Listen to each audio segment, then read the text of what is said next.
Every morning, the countdown begins for the markets with meticulous research and analysis designed to help you capitalize on the trading day. Beaming live from the CNBC-TV18 Motilal Oswal studio.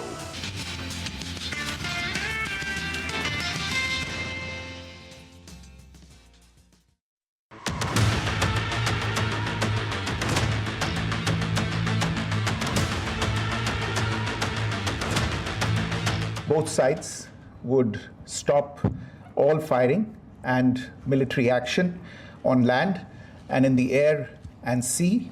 Strikes across those 9 terror hubs left more than 100 terrorists killed, including high-value targets such as Yusuf Azhar, Abdul Malik Rauf, and Mudassir Ahmed.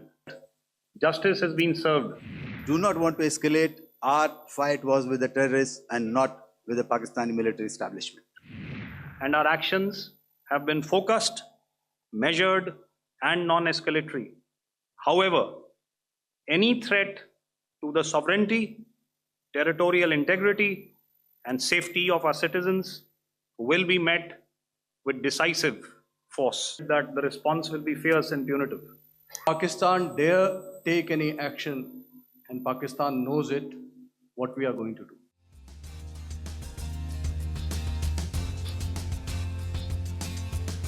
Well, that essentially was the big story which came out of the weekend. Good morning. You're with us here on a fresh new edition of Bazaar Morning Call.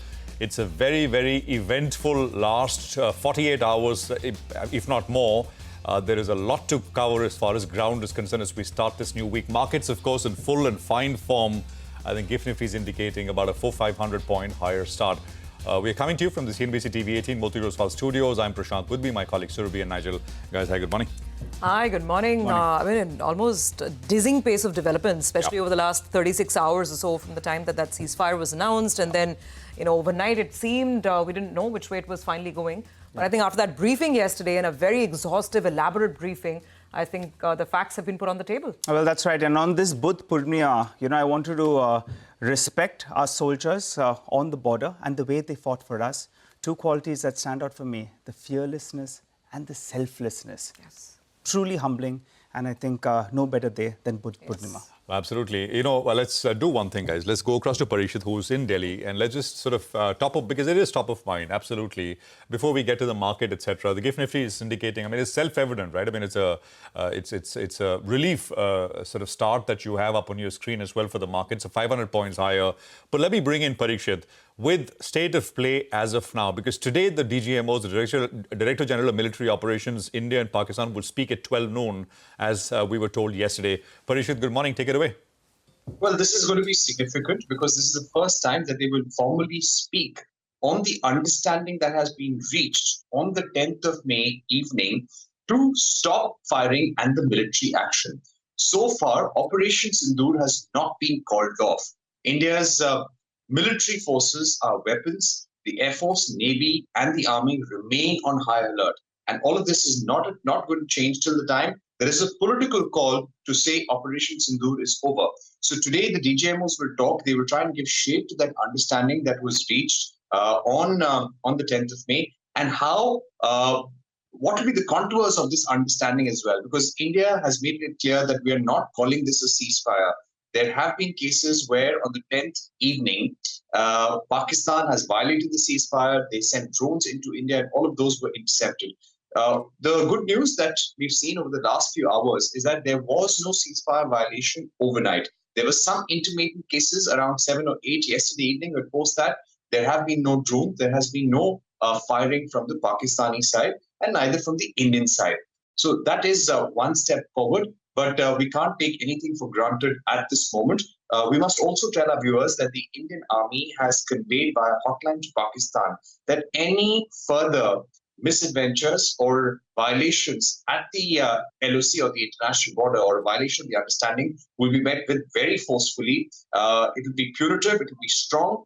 Indian Air Force also saying that, yes, we've shot down Pakistani fighters. In fact, 11 Pakistani air bases have been destroyed.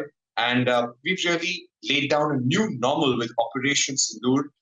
things are not going to be business as usual. It's not going to be status quo as far as the Indus Waters Treaty is concerned. Irrespective of the understanding reached, we are not going to lift the suspension on the Indus Waters Treaty. In fact, we are going to take some very immediate steps in the next few weeks to maximize our rights under the treaty. Also, sources telling us that India used BrahMos missiles, some of the most potent missiles in our arsenal. We fired them from Sukhoi jets to target Air Force bases in Pakistan. Long-distance targets were hit by BrahMos missiles. In fact, sources telling us that terror camps like Bhavalpur, Murid K were really hit the hardest by the Indian forces. And when the Pakistani forces attacked 26 locations in India on the ninth night, then India really unleashed hell fury on all Pakistani air bases on 10th night, which was really something that rattled the Pakistanis to ask for DGMO level talks. We've rejected any sort of international mediation, and we will continue to maintain that this is something that has to be decided between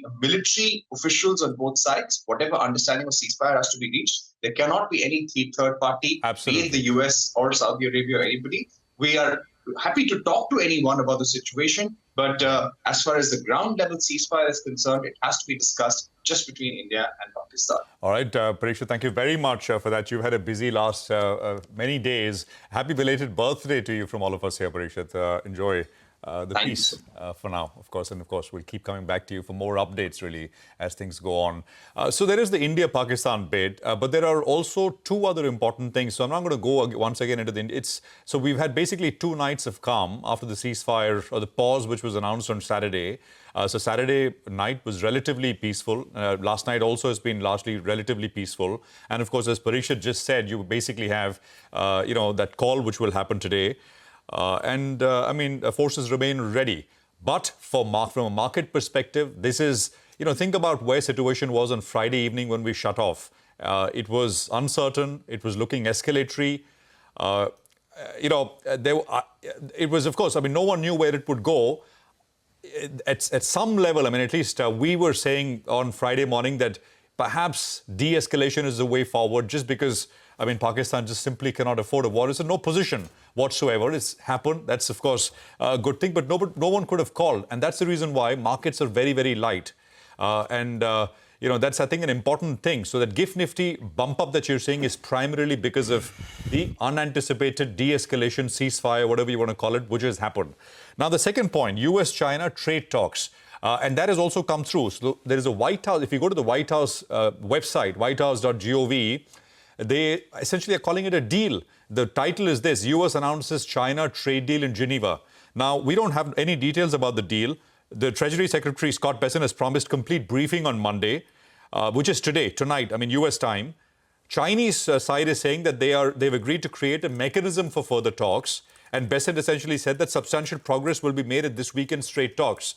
How much should you this is, of course, once again, de-escalation on the trade side. But remember, on Friday, Trump said that from 145, we perhaps can go down to 80% tariffs on China. 80% is, absolutely meaningless. It can be 145, 80 doesn't make any difference because there's not going to be any trade. So if it has to be real progress in terms of a deal, it has to come down to the 20-25% kind of a range in terms of tariffs that US imposes on China. But in any case, did you expect on Friday at 3:30 that with these first touch, both sides touching base, you will hear the White House announcing a deal? No. So this is positive. This is a way forward. And I think this is de-escalation as well. And then there is Russia and Ukraine. Here, there's not been any real big market implication. It's not that the market has been suppressed because of this. It's been going on since 2022. Trump is urging Ukrainian President Zelensky to meet with Russia on Thursday in Turkey. And Zelensky has posted a video saying that I'll be in Turkey on Thursday. I expect Putin to come as well. So, there is a fair bit which is going on. But I think the consequential ones, really the big consequential one, is, of course, what's happened as far as India and Pakistan is concerned. The other two, I think we just need to wait and watch out for. Let's bring in Philip Ivanov, founder, GRASP, which is Geopolitical Risks and Strategy Practice. We also have Andy Rothman, founder, Sinology LLC. Gentlemen, good to have both of you here. Thank you very much for joining us. Philip, if I can start with you with regards to what you've seen over the weekend as far as India and Pakistan is concerned. You heard a reporter sort of give us an update in terms of what next from here. What is your sense, Philip, as a geopolitical analyst? Well, I think, as you said, it's very positive signs that both sides, India and Pakistan, are trying to de-escalate the tensions. But of course, I think it's a long way to go. But I think the news from India, Pakistan, on the Indian-Pakistan conflict are very, very positive. And, you know, it's not so positive on other issues. I think Ukraine and Russia are very far from any agreement or even a ceasefire. And I think that we're going to discuss the US-China shortly as well.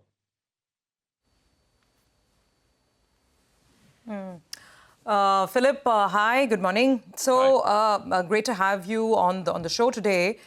So how should we sort of read this? There was this increasing risk being associated with obviously the Indian market as well, given the events of the last couple of days. But now that the two sides are talking, from the market perspective, would you reckon that the worst is over? I think that perhaps the most intense phase of the conflict is hopefully behind us. And so the market's reacting to that, to those news. But I think, you know, just like with the tariffs and with the US-China competition, I think sometimes markets react prematurely. So I would be quite cautious on all these three geopolitical issues and hot spots that you mentioned. I think it's too early to say whether we see a real progress or it's just a pause in fighting or competition or confrontation. Got that. Philip, coming back to you. Let's get in Andy Rothman as well into the discussion. Hi, Andy. Good morning. Thanks a lot for joining in. Andy, what do you make of President Trump's role in this entire conflict? Is he in our camp, that's India's camp, or not? Because there was a lot of flip-flop that we saw over the weekend. I have no idea how Trump is thinking about this, to be honest. My weekend has been entirely focused on thinking about US-China and the tariff conflict. Right. Andy, so talked about US and China. What did you make of that statement? I mean, is it a bit of a surprise, right? I mean, on the website, say a deal has been announced after 2 days of, for the first time, 2-day talks. This is classic Trump, or should we even expect a framework deal? No one expecting an actual trade deal, but even a framework after 2 days of talks? I think classic Trump is a good way to describe what we've seen over the weekend. Go back a few days to last week when the US and the UK announced a grand trade deal with a lot of fanfare in the White House. But when the details were released, there was actually no deal there. There was just a framework for future negotiations. In fact, the short paper that the two governments signed said at the very end, both parties acknowledged that there's no legal basis for this agreement. So I think with China, we had a couple of positive things over the weekend. One is that the two sides met at a senior level because there hasn't been high-level contact between Washington and Beijing since Trump took office. So that's great that they started talking. And even better was that both sides came away from the conversation seemingly pretty happy with the conversation. But in terms of do we have a deal, the White House press release that you referred to earlier, the headline says trade deal with China, but Bessent is quoted in there as not using the word deal, but saying that we've had a good conversation that lays the foundation for future talks. So kind of like what they talked about with the UK. We're going to have to wait another 12, 24 hours to find out whether there's any substance to this at all. So could have been worse, but hard to say if this is really a turning point. Andy, but what do you make of Trump's relationship with India? Because we were expecting maybe we'll be one of the first few to get a deal done. It appears China jumped the line so far, which is good for global growth, because it puts those recessionary fears a little bit behind. But what about India? Where are we placed in Trump's agenda? Well, President Trump is, with good reason, really obsessed with the China part of the trade relationship because it is one of the three largest trading partners after Mexico and Canada. So that it's understandable why he's more focused on that. Also, my assumption is that one of the reasons we're seeing more action on the China side pretty abruptly is that maybe President Trump is starting to feel a little bit nervous about the looming impact on inflation for American consumers, on the possibility that store shelves might be a little bit bare in the coming months as cargo flows from China slow down, and also that he's likely to see more layoffs in the United States, because remember that a lot of the imports from China that come into the United States are intermediate goods. And so companies in the US are already starting to lay off workers because they either can't get access to components that come from China, or those components are just too expensive for it to make it worthwhile. And then, of course, is he starting to worry that certain things that are critical, for example, to the US military, like gallium, might not be available. Also, something critical to basic industrial processes, especially for EVs. Philip, just to come back, the thing is that obviously the engagement between India and the US is at two very clear levels right now. There's the geopolitical level, and then there's the trade deal, which we've been trying to thrash out for the last many, many weeks. How do you think this balance is going to play out? Because on the Indian side, I can tell you that a lot of people are not too happy with the way the optics were around the announcement of the ceasefire and the kind of statements and tweets that we kept getting through the weekend. The Indian side has categorically rejected any international mediation. It says that the ceasefire was something between India and Pakistan. The Pakistani side approached India. But the narrative being spun by the US was very different, and it's not being too appreciated by several quarters here.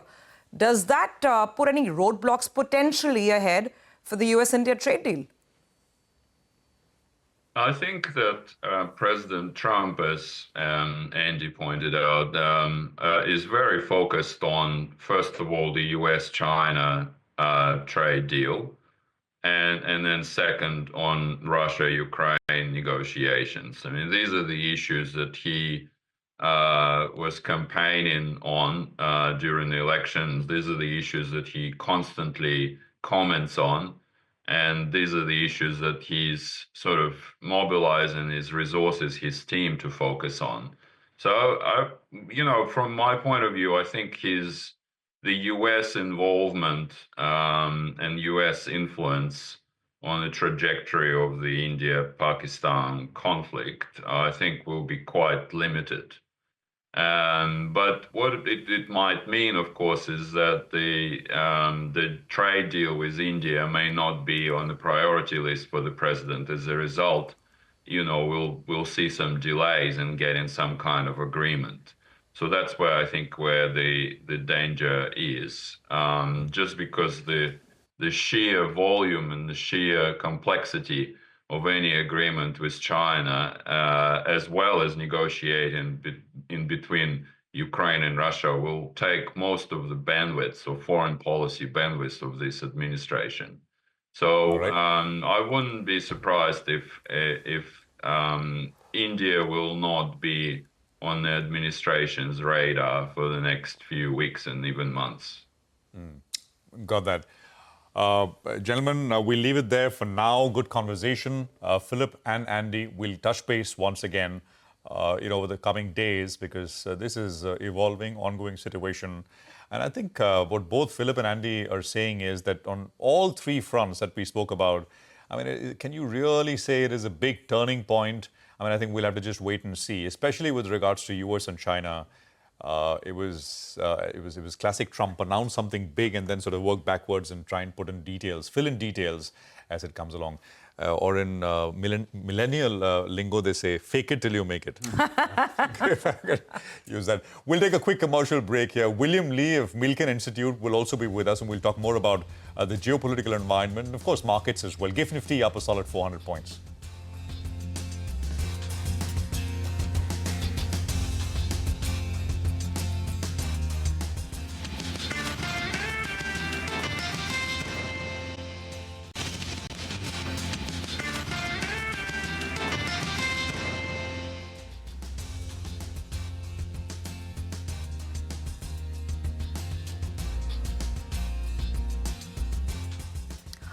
Welcome back. So we've got actually very positive cues coming out of Asia this morning, thanks to this trade deal that has now been arrived at between the US and China. No clear details, but we had obviously, and that's the indication across markets that's playing out at this point in time. It's a broad sea of green across Asia. The mainland Chinese market as well is up about 0.4 to about 0.5%. And US futures, they have jumped up in a significant way. The gain across US futures right now is 1% to as much as 2% on the NASDAQ futures. It's been looking very, very good. And we had the indications even earlier, even before the official White House statement coming in, because the narrative from Mr. Bessent and, the US president himself was that this is very substantial and it's very, very constructive. And that's what, Donald Trump had put out on his social media handles as well, that this has been, a friendly talk, but moving ahead in a very constructive manner. We still need more details to understand what the baseline tariffs are going to be. And that is something that's expected actually today as the day progresses. The Chinese side has also been on board with this. The statements out of China are also saying that it's an important consensus, quote unquote, which has been arrived at. Because of this, it's not just equities that are moving higher. The dollar actually is doing very well as well. Broadly, on the upswing, the dollar index is very, very comfortably above the 100 handle. In fact, last I checked, now it's even more, 100.63. With the dollar strength, there's weakness, by the way, in some Asian currencies today. The yen is on the back foot. The yen actually is at the weakest levels in the last 3-4 weeks that we've seen, touching levels of about 146. So broadly, it's a dollar rise story, and overall equities have been gaining ground as well. But now this is just one trade deal. There's several other geopolitical issues that the market is going to navigate. One is this executive order that Trump has said that he's going to sign on medicines in the U.S. And he's saying that this is going to reduce the cost of medicines in the U.S. by 30 to 80%. And he says he's going to go back to this most favored nation setup that the U.S. is trying to achieve, where drug prices in the U.S. are going to be similar to that in other developed countries. So let's see how this plays out. That's important. It's going to be important for Indian pharma stocks as well. Finally, geopolitics nowhere near over. Trump is heading to the Middle East. He'll be, taking a multi-country tour that covers countries like Saudi Arabia, UAE, and Qatar, oil, geopolitics, and of course, what's happening with Israel and Gaza. Those are going to be critical talking points there as well. And then we have to watch out for this great Istanbul meeting between President Putin and Zelensky. So we've got a plate full when it comes to geopolitics and trade deals as well. Let's now come to the Indian market. The escalation of hostilities as we were getting into the end of Friday, that led to a lot of selling not just in the cash market, but in the F&O side of the market as well. In fact, it was the first time we had a very decided big sell number on Friday. So cash number for Friday was a net sale of almost 3,800 crores by the FPIs. Domestic institutions, they were on the buy side, which is why they were trying to offset that fall. Look at that. The buying on the domestic institutional side was as much as almost 7,300 crores on Friday. FIs were on the sell side. Let's see if this changes, because this is the first meaningful sell that we have seen throughout the period of this, this geopolitical tension between India and Pakistan. So let's see if it's a one-off. The fact that we've got the ceasefire and the cessation of hostilities, that is indicating that we'll have a very, very strong positive start. The GIFT Nifty and the implied open has been indicating anything between 400 to 500 points on the higher side. A couple of individual banks, a couple of individual stocks will be in focus as well as we get back to looking more at the micros here in India. Yes Bank, that deal was announced after market hours on Friday. Sumitomo is going to be picking up 20% stake. SBI is the largest seller. A couple of the other banks are also selling. And then we'll talk about results. These companies have actually missed the mark. ABB and Thermax, both below expectations. Today, it's the turn of Tata Steel. So fag end of earnings season will also keep us busy. Nigel? Well, that's right. But I think we've got a lot of cues today. And we have William Lee, who joins us on the show, Chief Economist and Executive Director at Milken Institute, who joins us on the show. Hi, William. Good morning. Thanks a lot for joining in. Well, for us, the big cue that we're looking at is that there is peace for the time being at the border, which is good for, economies, good for humanity, and good for, peace as well. Tell us, how do you read this? And where would India feature in your scheme of things, when you're looking at global equity markets? Where does India come in?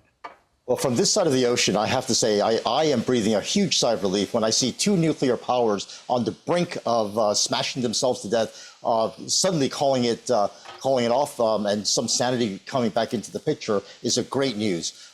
Because the one thing I don't want to see, and no one wants to see, is the India-Pakistan conflict be another test case like Spain was in the 1930s, experiments for different weapon systems and the proxies for the large superpowers like China, Russia, and the United States and Western Europe. And the fact that the huge amount of violence has suddenly come to a stop, I think, is a great sign that sanity is coming back into the market and a huge sigh of relief. So of all the geopolitical tensions I can think of, this one, because we have two huge nuclear powers involved, is to me one of the most dangerous. Absolutely.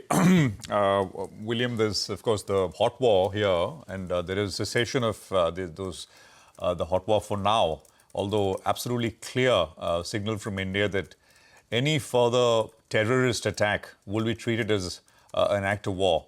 So that's a changed doctrine, which I think India has put out very, very clearly. The other one is not a hot war, but not a cold war either, the trade war, US-China, William.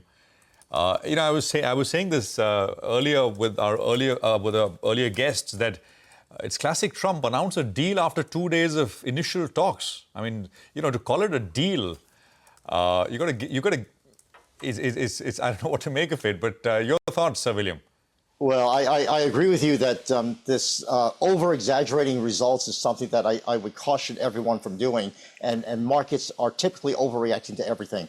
I think what we have, as we had with the UK, is a framework for talks and an example of what President Trump means by be a partner with the US and not a competitor. If you're a partner with the US, you benefit from a lot of things, lower tariffs and benefit from if you invest in the United States and produce here, you get a huge number of exemptions. I think President Trump made it very clear that the US and UK, with the UK being one of the largest net investors in the United States, they are one example of where the partnership has benefited both sides.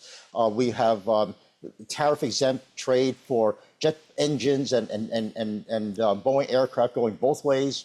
And I think that is an example of a template where a friendship can lead to benefits for all. Whereas China, we have actually good news, not just from President Trump, but from the Chinese as well. And we have both sides saying we've got good news to announce on Monday. I think there are some high expectations that not only is there a good framework, but a reliable framework might be put in place. We already had deals in the first Trump administration with China. We saw many of the aspects of that deal fall apart and the framework not hold. I'm hoping that this time, because both sides are so optimistic about what they are about to announce on Monday, we're going to have a strong framework where China will no longer be as much of a competitor and will actually start to invest in the United States, perhaps. What they will choose to import into the United States will be more limited. And let's not forget that China, 3% of China's GDP comes into the United States. Because we've shut down all those imports, that's going from a 5% growth to a 2% growth, right? Or 4% growth to a 1% growth. So China really will hurt if they were to lose access to the U.S. market completely. And I think President Trump realizes that and says, look, if you really just want to be a competitor with us and start importing your production from outside the United States into the United States, you're going to have to pay for the privilege of selling here. All right. William, we had discussed this the last time as well, that China is the big elephant in the room, and that needs to be addressed. It appears that's happening. From an India market perspective, we'll be keeping an eye out on developments on that front. But also, what about the dollar index trajectory? We had discussed in the past, earlier this year, that you were working with more strength in the US dollar. And then, in fact, you said maybe, in fact, it could cool off from here on. It hit that high of around 110, breached the 100 mark, and now it's holding in that vicinity. That's important for us because of the FI flows. Tell us, where do you see the dollar index headed? The dollar index, I think, is still a proxy for whether or not it's a good deal to invest in the United States. And even though it's come off of its historically high level of the last several months, it is well above where it was the last 4 or 5 years. And I think for India, it's an example where we have bilateral flows that are important for both sides. India, to diversify its own domestic portfolio and investors to diversify and get away from home bias, the United States, it would be a great place to invest because that's where technological progress is being made, and that's where innovations are being made, and complementary investments, technological progress, rather, complementary progress to what you see in India. So I think the story for India investors is that they should continue to consider U.S. because we are a location of safe investments and complementary investments to what you have in India. William, great conversation as always and good perspective. Thank you very much for joining us with all of that. as we continue to track some of these global developments. Let's just look at the GIFT Nifty. For those of you who are tuning in now, and we would start Bazaar at 8 o'clock. We started a little earlier at 7:30. We will get you all the cues. We will get you all the views, a lot of the opinion which flow through as well. But it's 500 points higher on the back of the three things. But the big thing, of course, was the cessation of, India agreeing to a pause in terms of striking targets in Pakistan after talks at a military level. DJMO, which is Director of Military Operations, and the second set of talks are expected to happen today at 12 noon. So that's essentially the big cue. The other two, of course, is US-China. There is de-escalation there as well in terms of the trade war. I mean, Russia in Ukraine, we'll see on Thursday. Potentially, there perhaps can be a meeting. Trump is pushing for one. Well, we'll slip into a quick break here. But as I said, we'll get your views. Sanjeev Prasad of Kotak Institutional Equities is here. And he says that the Indian market may see a modest rally on de-escalation of the conflict between India and Pakistan over the weekend. He notes the market has gone up in the past few weeks with the markets looking through near-term escalation in tensions and US trade issues. He says fourth quarter earnings have been muted while valuations of most sectors and stocks continue to be rich. So a modest bump up is what Sanjeev Prasad is working with. We'll take a quick commercial break here.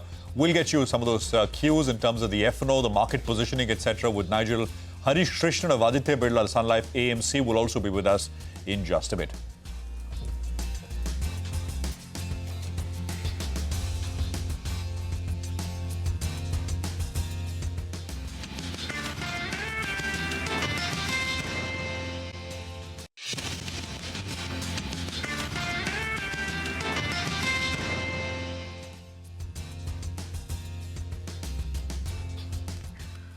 Welcome back. So we're gearing up for a positive start because we have obviously the good news here at home in the sense that it's at least a stoppage of hostilities between India and Pakistan. That's the biggest cue of them all. And then from the international front, there is this US-China trade thaw, and that's making markets very excited as well. So good global cues and good local cues. So I guess, Nigel, promises to be a solid opening. Well, that's right. On Friday's trading session as well, I went with the headline that India will emerge much stronger. And now with that growing economy, you have stable and solid leadership at the center. And now you have rising share of indigenous defense equipment as well. This is going to make India very, very strong. Well, in terms of trade, today, in fact, we should be looking forward to a bull's bazooka. That's the way I like to term it, because for the last 14 trading sessions, the Nifty has been in the 600 to around 800 point range. Between the 23,800 to around this 24,600 odd mark. So in today's trading session, given the kind of opening that we have seen, I would like us to end closer to around this 24,600 to around 24,550 odd mark. What about the FI action? If that was just a flash in the pan in Friday's trading session with them lightening positions in the cash market, they sold some index futures as well, and now they return to being net short yet again. I would like to see some of this reversed in today's trading session. That's in terms of the cash market flows. They're net short yet again from being net positive, net long by close to around 7,000 contracts because of the swing factor. Now they're net short at close to around 7,000 contracts on the short side on index futures. And the lightening of the position was even there in stock futures from the FIs, both on the long as well as on the short side in Friday's trade. Moving to, how are they positioned as of now? The client positioning should come up for you on the screen. And in that decline that we saw in Friday's trading session, the clients who have been getting it right, they went ahead and they've covered some short positions. So they're still net short with 20,000 contracts, but they covered close to around 14,000 contracts. That was the swing factor that we saw. Going to the levels then that we should be looking at in today's trading session, I think the Nifty Bank, that's the one that holds the key for today's trading session. And I'll tell you why. Because in Friday's trading session, it ended very close to around the 20 DMA. Now the FI flows are going to resume. We'll have to keep an eye out on the Nifty Bank because that's the one that gets bulk of the flows. This index has pulled back 4.5% in the last 14 trading sessions or so. And you've got a big deal announced with Yes Bank. Irrespective of who are the banks announced, you have the message that comes out is there is appetite for Indian banks. So the Nifty Bank will have to play a stellar role in today's trading session if you have to conquer those higher levels. The biggest positive in Friday's trading session was the recovery that we saw from the lows, and we ended almost in the green on the mid-cap index. Two stocks that I'm looking at, result reaction, Birla Corp. Those numbers look beautiful. It has valuation comfort as well. So I'll keep an eye out on this one, though we have the con call during the course of the day. But that's the stock I'm going to look at. Birla Corp, it opens up, gap up. And Supreme Petro, in a market that was a little bit jittery, the stock, in fact, that's seen a big correction from the recent peak. It moved on good volumes and it took off some of those crucial technical levels in trade. So both these two I'll be keeping on our radar. Expecting a bull's bazooka today. That 24,550 mark needs to get taken out. All right, Nigel, thanks very much for that. Guys, I was wondering, so very, very simplistically, if you had to just think about what will do well today, you put out two names. I'm thinking hotels. Yes. Things like Indian hotels, very simplistically. I think Indian hotels was one of the top volume-led losers on Friday as well. Yeah, despite numbers that look pretty okay. I mean, maybe it was just market sentiment, maybe just it was directional cool-off. Yeah, and the other is airlines, Indigo. Yeah. Indigo, I think, has also come off a little bit. I mean, just because of de-escalation and, India, Pakistan, etc. Let's actually put some of this to Harish Krishnan. He's co-CIO, head equity at Aditya Birla Sun Life AMC. Harish, good to have you with us here. Thanks for your time. So much to talk about, but let's start with what is most pressing and urgent, which is de-escalation, both with regards to India, Pakistan, and at least India's agreed to pause strikes for now. The second, of course, is a little de-escalation with US, China as well. Although the way it's been framed by the White House, perhaps looks like a lot of bluster for now. May take time. What's your sense, Harish, for markets from here? 24,000 around is where we are now on the Nifty. Good morning, Prashant. So from armed forces and the military escalations that we had seen and a de-escalation, I think pretty much this is playing per script of the market. So even if one were to look at how the Indian markets reacted during all these skirmishes, it was a very measured kind of a correction, nothing in a very panic kind of a zone. And therefore, we do welcome the pausing of these kind of hostilities. Businesses like certainty. And therefore, any development to kind of get in these kind of de-escalatory noises is very much welcome. Of course, the key aspect is that hopefully this deters any further strikes in time that various terrorist groups kind of do in India. But I think the bigger cue that came through was the potential trade deal with China. And to be quite honest, this has taken me by surprise. Primarily because I thought that this would be possibly one of the last deals that the US and China is going to agree to. While details are still very sketchy, for all you know, this could just be a resumption of talks or some of the fringe areas of concern like fentanyl sales, etc. That could kind of get wrapped up. But we really need to see how this is going to go through. All in all, I think like we discussed, markets don't react to the newspaper headlines for the day. They tend to move towards what the likely newspaper headlines are going to be about anytime between 6 to 9 months from now. And this was our view even, when markets corrected and all of these developments were kind of impacting markets in Jan, Feb and March of this year. I would like to think that, we really need to see a lot more details now after a good 10, 11, 15% rally from the lows. We need to see a lot more contours for, taking a very informed view in terms of how it's likely to move going ahead. Mm-hmm. Harish, yes, indeed. I mean, you were sounding more optimistic even when we had all the negative news headlines coming through. So kudos to you for, keeping the balance there. Now from here on, and obviously we have to, all hypothesis is based on certain assumptions. And now if the assumption is that we've seen the worst of the geopolitical issues here, the India-Pak issues, and then we go back to basics, whether it's earnings, whether it's the trade deal, etc., then now just about 5% away from the all-time peak, does the market have enough juice to move to the next leg of the rally, or would you expect a consolidation? I would expect a reasonable amount of consolidation given the strong up move. That would be my base case. Having said that, I think that the leaders of the next big wave are starting to come through, and they are unlikely to be what led the rally in the last 3-5 years. So we have a very strong view that there is going to be a dramatic sector rotation going ahead, and therefore we need to be a bit mindful as to which are the kind of sectors and positioning that we want to get into incrementally. So that's point number one. Secondly, we do have a view that given what's happening, especially with the dollar index, and that's something that we would really want to keep a close tab on as to where it settles down in under 3 to 4 months. I think we're going to see some dramatic flows coming in from foreigners. The last 10 years, foreign portfolio investors have kind of been, a muted spectator as far as Indian capital markets are concerned. A lot of selling they've done, a lot of private equity has come through, and then they've come in as form of exits.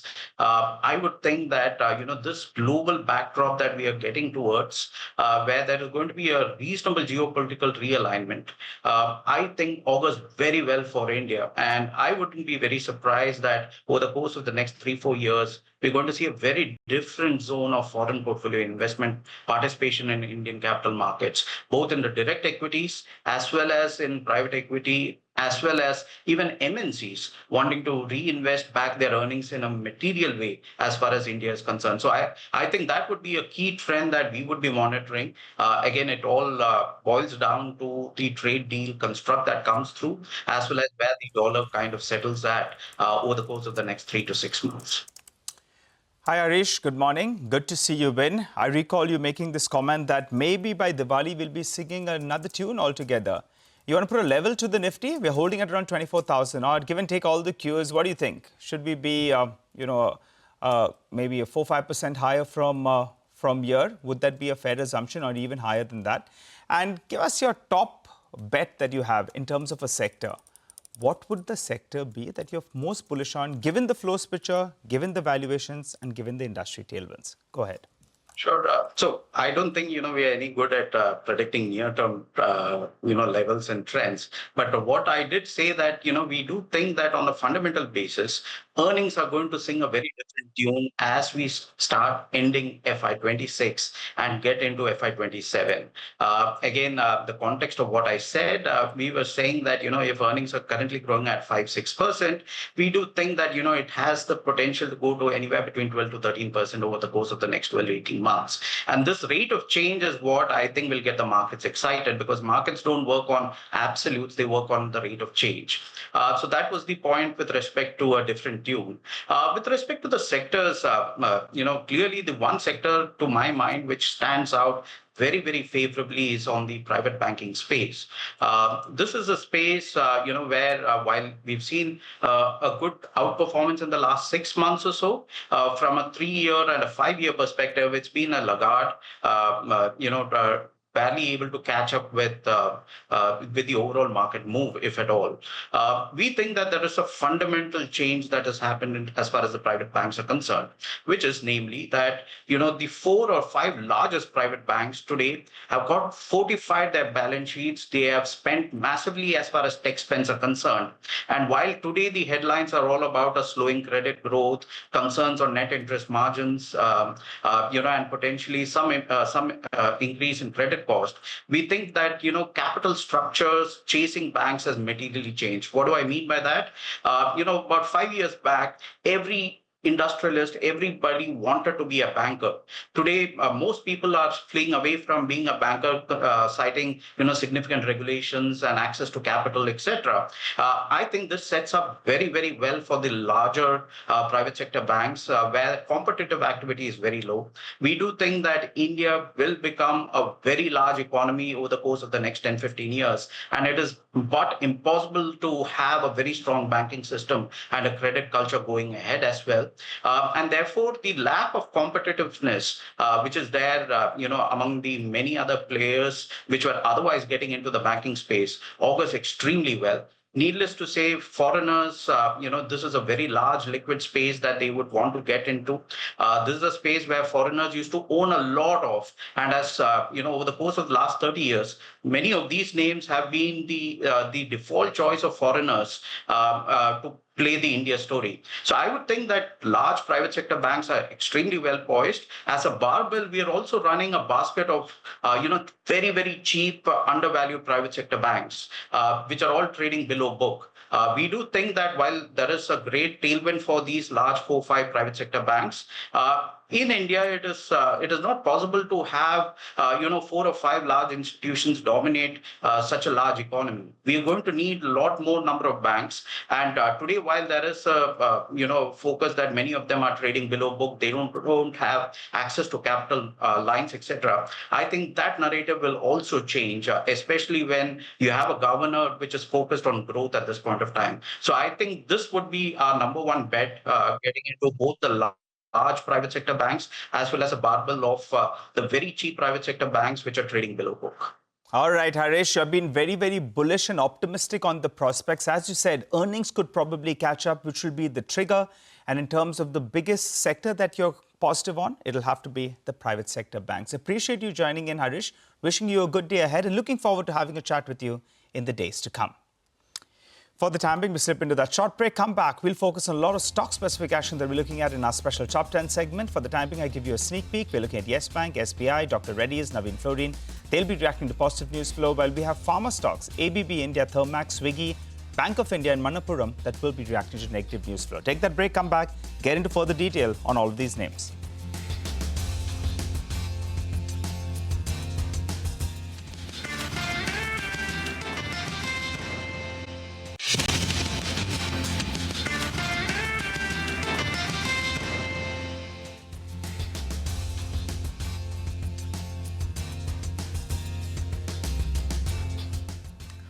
Welcome back. The cues are positive and we're all gearing up for what should be a gap-up opening. There you go, 491 points up on the implied open on the Nifty right now.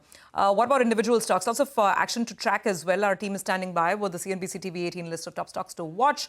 Let's start first with what this Trump order on pharma in the US and lowering US pharma costs, what that perhaps could mean for Indian pharma companies. Ekta, morning. Hi, thanks for that. Well, yes, Trump has posted this on Truth Social, where he said that they plan to sign an executive order Monday morning. And it says that prescription and pharmaceutical drug prices will be reduced and will be reduced almost immediately by 30 to 80%. They will institute what is a most favored nations policy, and US will basically pay the same prices as the nation that pays the lowest price anywhere in the world. Now, the impact, according to the people that I've spoken to, is that it's likely to be aimed at innovative as well as branded drugs, because generic drugs already cost extreme, the prices are at least 80 to 90% lower than the patented drugs. But what we could see is that a fallout on of the policy on generic drugs, because if you bring down innovative drugs, then generic drug prices will also automatically reduce. Experts say one needs to see how the policy is structured overall. And the industry on a whole is also watching out for the likely tariffs being imposed on pharmaceutical imports. So probably today, this evening, Indian Standard Time, around 6:30 p.m., as well as the next couple of days will probably become more crucial for generic companies in India. Okay, all right, absolutely. And I think so much news flow around pharma, and Ekta has been, of course, on top of it. We'll continue to put the spotlight in this one with guests as well. Well, let's talk about Yes Bank. The announcement came at about 3:20 on Friday afternoon. Yes Bank, SBI in focus, primarily these two. Ritu is here with details. Ritu. Well, yes, Japan's SMBC or Sumitomo Mitsui Banking Corporation, they're set to acquire a 20% stake in Yes Bank for a sum total of 13,393 crores, valuing the bank at a little over $8 billion in what will be the largest cross-border investment in the banking sector in India. Now, SMBC is going to buy a little over 13% stake from SBI at 21.50 rupees per share and about 6.81% from 7 other banks, which includes Axis, Bandhan, Federal, HDFC, ICICI, IDFC First, Kotak Mahindra Bank. Now, after the deal is done, SBI's stake is going to drop to about 10.8%, and the 7 other banks will collectively hold 2.93% in the bank, with SMBC emerging as the largest shareholder with 2 board seats on the bank. Now, SBI stands to make an absolute gain of about 4760 crore rupees, which is 7.5% of its FY26 expected profits and a 13 basis point boost in its Tier 1 capital. Apart from SBI, of course, you have IDFC First Bank, Bandhan Bank, Federal Bank that stand to make the most in terms of gains as a percentage of their FY26 expected profit. And in terms of capital boost, Federal Bank, Axis Bank and Kotak stand to gain the most. Okay, all right. Thanks a lot for that, Ritu. Well, let's hop across back to Ekta. She's here to tell us about Dr. Reddy's numbers. Ekta? Well, thanks for that. Dr. Reddy's, the numbers look good. The revenue was higher than estimates. The margins also were higher than estimates and the profit as well.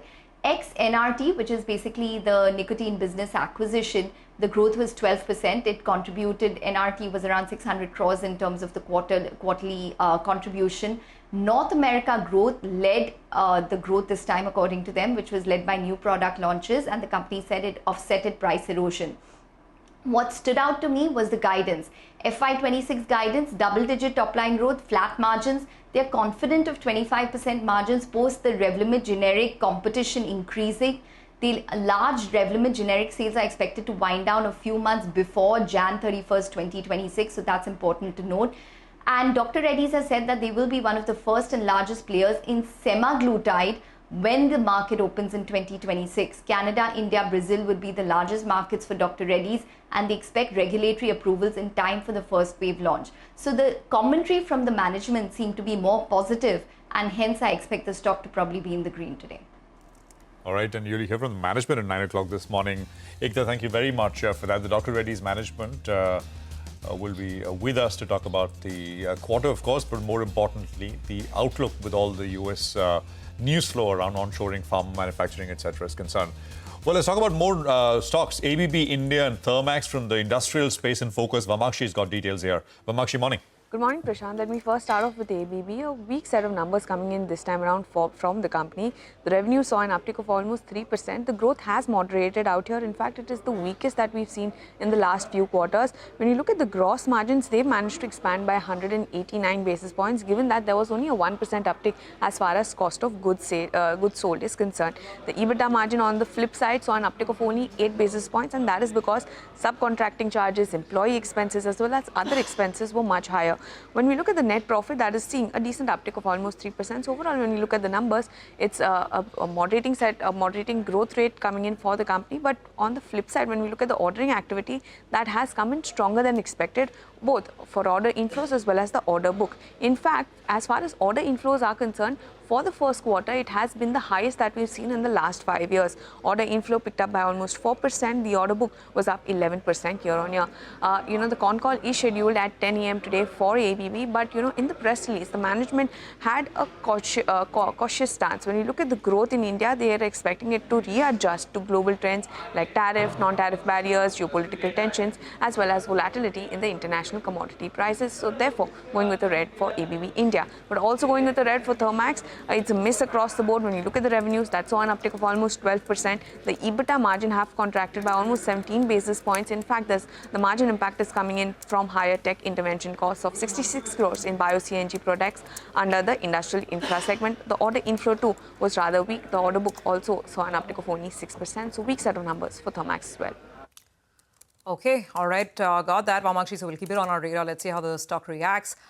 Talk about Swiggy now. Manglam's joining in, and Manglam, those losses in quick commerce still biting the company, should I say? In fact, they've begun to bite the company. That's the QCom thing, right? Over the last couple of quarters, we've sseen everyone amp up their investments in quick commerce, and as a result of which, there's been a big gash on both EBITDA and profitability for a lot of the companies. Though there are a few good parts and there are a lot not so good parts. The good part is that their food delivery gross order value has grown faster than Eternal, which implies that they've gained market share, and that too while gaining margins. So their food delivery margin is at 2.9% versus 0.5%. Of course, it comes at a very favorable base, and the company has a medium-term target of 5%. So that part is pretty much on track. However, what's not good is that the EBITDA loss has nearly doubled from 500 crores to about 961 crores. And as a result of which, their net loss also has doubled from 555 crores to 1,081 crores itself. And they've, as a result of all of this, pushed back their contribution margin guidance, a break-even guidance from the third quarter of FY26 to a range of 3 to 5 quarters from here on, which implies third quarter FY26 to second quarter FY27 itself. If you compare it with Zomato, the food delivery business has grown a lot faster as against the quick commerce business. And that's something that we'll watch out for, because they've increase their investments in the quick commerce space. Okay, all right. Got that, Mangalam. In fact, the management of Swiggy will be with us shortly, and they will be detailing their Q4 performance in the outlook. Back to Vamakshi then. Vamakshi, Bank of India, Manappuram Finance, how did these financial numbers look? Well, not a great set coming in from both of these counters. Bank of India, let me first start off with that. Interest income was, largely flat at 18,323 crores. The NIMs have contracted by around 20 basis points to 2.61%. Resultantly, the NII is rather flat. 6,063 crores is where the NII is at. But, the total operating expenses picked up by almost 12% sequentially, largely driven by higher staff costs. Therefore, we're seeing some bit of an downtick that is coming in as far as the operating profitability is concerned. But the non-interest income that came in at 3,428 crores was up nearly 96% quarter on quarter and 96% year on year as well.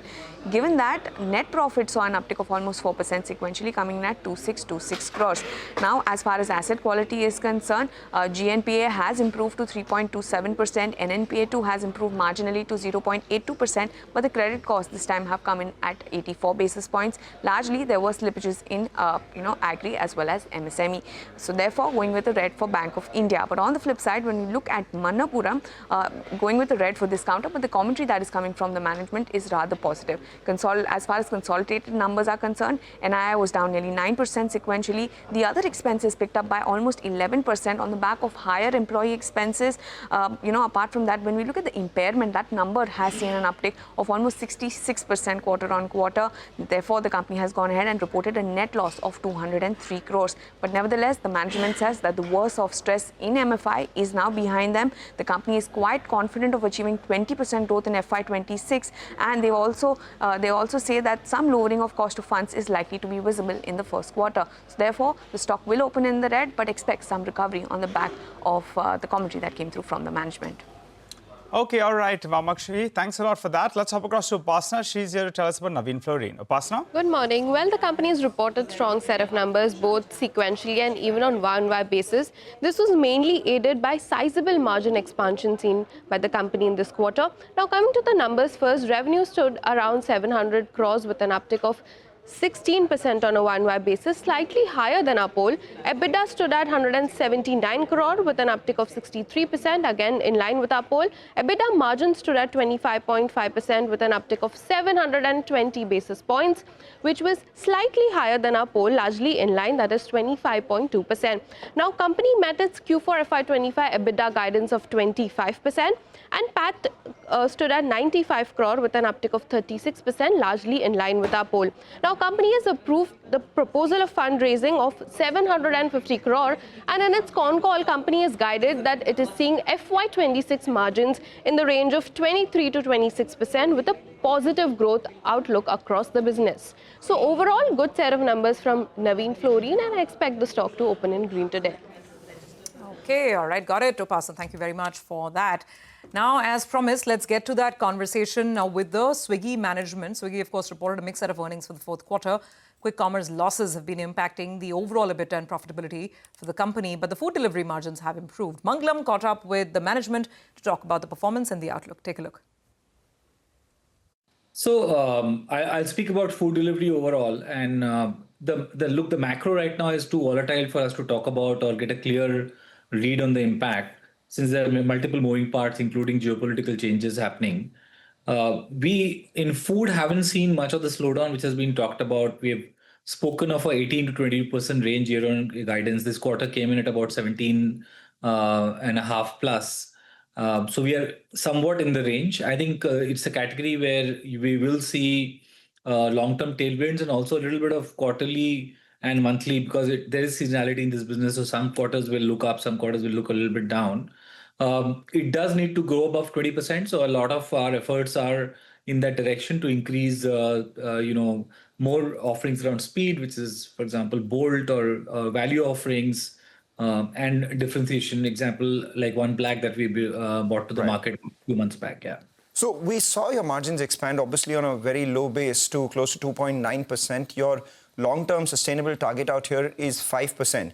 Speaking of Bolt, which now contributes about 12% to your overall orders, Your competitor recently shut that business down, citing no path to profitability here.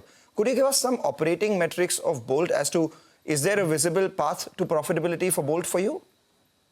So, look, given that we are in a fairly competitive world, I will not like to give specific profitability numbers for Bolt, but making Bolt profitable is not one of the challenges we are facing. And models could be different, so very hard for me to comment on anybody else. But from a profitability standpoint and from a differentiation standpoint, we see Bolt as one of the offerings that we'll like to expand and continue. We've crossed the service in 500 towns, and we continue to be to build it. It's early days. I think it's been less than 6 months, or just about 6 months since the service is launched. It's quite scaled up. The restaurant community quite loves it because it gives them an angle to play the quick food delivery market. So we are building it well. So if you see the percentage of order contribution has grown from somewhere around, say, 7-8% range that we reported last quarter to about 12% for the quarter that we are reporting it. Are you seeing some sort of cannibalization of food delivery because of quick commerce, people ordering a lot more packaged food because it comes in 10 minutes, or food delivery growth is between 17.5% largely because of weakness in consumer sentiment? We're just trying to get to what will propel food delivery beyond 20% growth.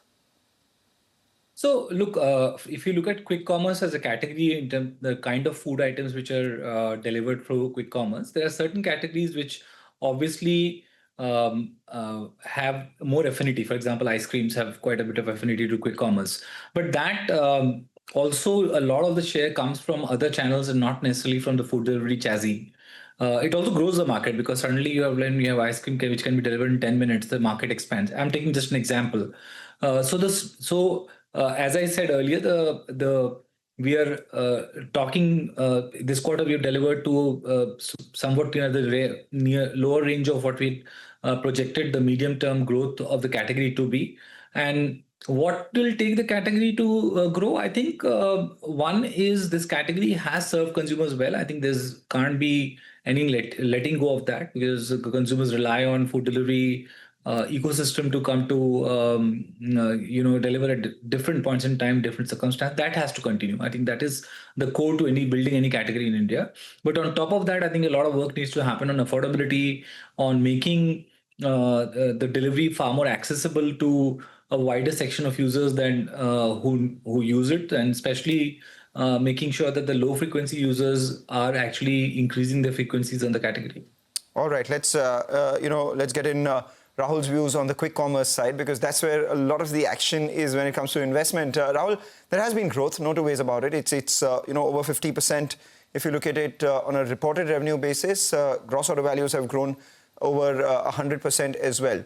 But that's come at the cost of a big dent in your EBITDA because of the investments that you've upfronted out here. What's your path to profitability here? Because on the one hand, you are investing upfront, and on the second, there is competitive intensity, so you're also giving a fair amount of discounts. So I think if you look at our quick commerce strategy, which we had outlined, right? So we had grown our investments across, say, 3 vectors. One was users. So in the last quarter, we've added close to 2.8 million monthly transacting users, which is what we've added over the last 6 quarters, right? So we've added more users in 1 quarter than the previous 6 quarters put together. The second area of investment has been the store additions. We had taken a very aggressive target of increasing our overall retail footprint, or the store footprint, to 4 million. And happy to report that we have been able to surpass that. We've added 316 new stores during the quarter, which is more than the previous 8 quarters, right? So there's been a significant ramp up that we have done in our store additions as well as geography extensions. So we are the first platform that entered into, say, 25, 50, 100, and now 125 cities. So those have been the nature of investments that have been made out. We had guided that there would be a certain amount of investment and contribution margin degradation that will happen. We believe that after, with this network expansion having been done, the peak of the CM investment is behind us. Sequentially, you should start seeing us delivering, better CM, results from here on. We are guiding that over the next 3 to 5 quarters, we will be able to break even at the contribution margin level. we do see heightened level of competitive intensity, especially because it's a very, very large market opportunity. The number of new users attaching to the category are increasing manifold. As you mentioned, our gross order value grew by more than 100% on a yearly basis, and we do expect this to continue the accelerated trajectory of growth. However, with the network expansion having been made, we do believe that the peak of the investment cycle seems to be behind us. All right. Peak of investment cycles behind you. What's interesting is you said that you would be contribution margin positive in the next 3 to 5 quarters. That's actually delaying it by a couple of quarters, because I remember the last quarter when we spoke, you did say that you will be contribution margin positive by the third quarter of FY26. Am I reading that correct? That's correct. I think what we are baking in the current guidance is a heightened amount of competition, not only from the existing players, but also certain new players that we are seeing that are entering the market. So it's very hard to pinpoint the specific quarter that we will be able to deliver on this guidance. But as I said, we do have a lot of levers at our play, which we believe we feel confident about in the current guidance. So we do want a little bit of flexibility to be able to play to ensure that we retain our market position and grow it from here. All right. Well, Mangalam, thank you for taking us through the conversation. That's the Swiggy management with outlook going forward on their business. 313 is where it left off on Friday. Manisha is now joining in with a roundup of everything which is happening as far as the commodity markets go. Manisha, good morning. Morning, Prashant, and thank you for that. Well, it absolutely is a risk-on kind of a sentiment today. So what we have seen in gains in commodities has been the metal prices and crude oil. Crude oil actually seems to be extending gains after nearly 4% of gains in the previous week. We're looking at crude oil prices trading 0.5% on the higher side. Well, the US-China trade talks, Russia-Ukraine ceasefire are all very positive statements coming in for these markets. And not just crude, you have copper prices trading 0.5% on the higher side as well. For copper, it also has to do with various banks and brokerages talking about higher estimates going forward, because the demand can go higher when US and China do sit across, and we do see those trade agreements happening in. So there is this positive sentiment coming in. The only loser in the street right now clearly has been the precious metals. Gold prices have seen a further decline. We saw prices decline in the previous week as well. Dollar index trading at 100.50 also seems to be weighing onto the markets. So absolutely risk on. The only thing that is on the weakness or in the negative is the gold prices currently trading at a 1-week low. All right, thanks a lot for that, Manisha. Well, we'll slip into a short break. You come back, we'll get our technical experts with us. We'll also get Prakash Devan, who'll be joining in for some fundamental stock talk.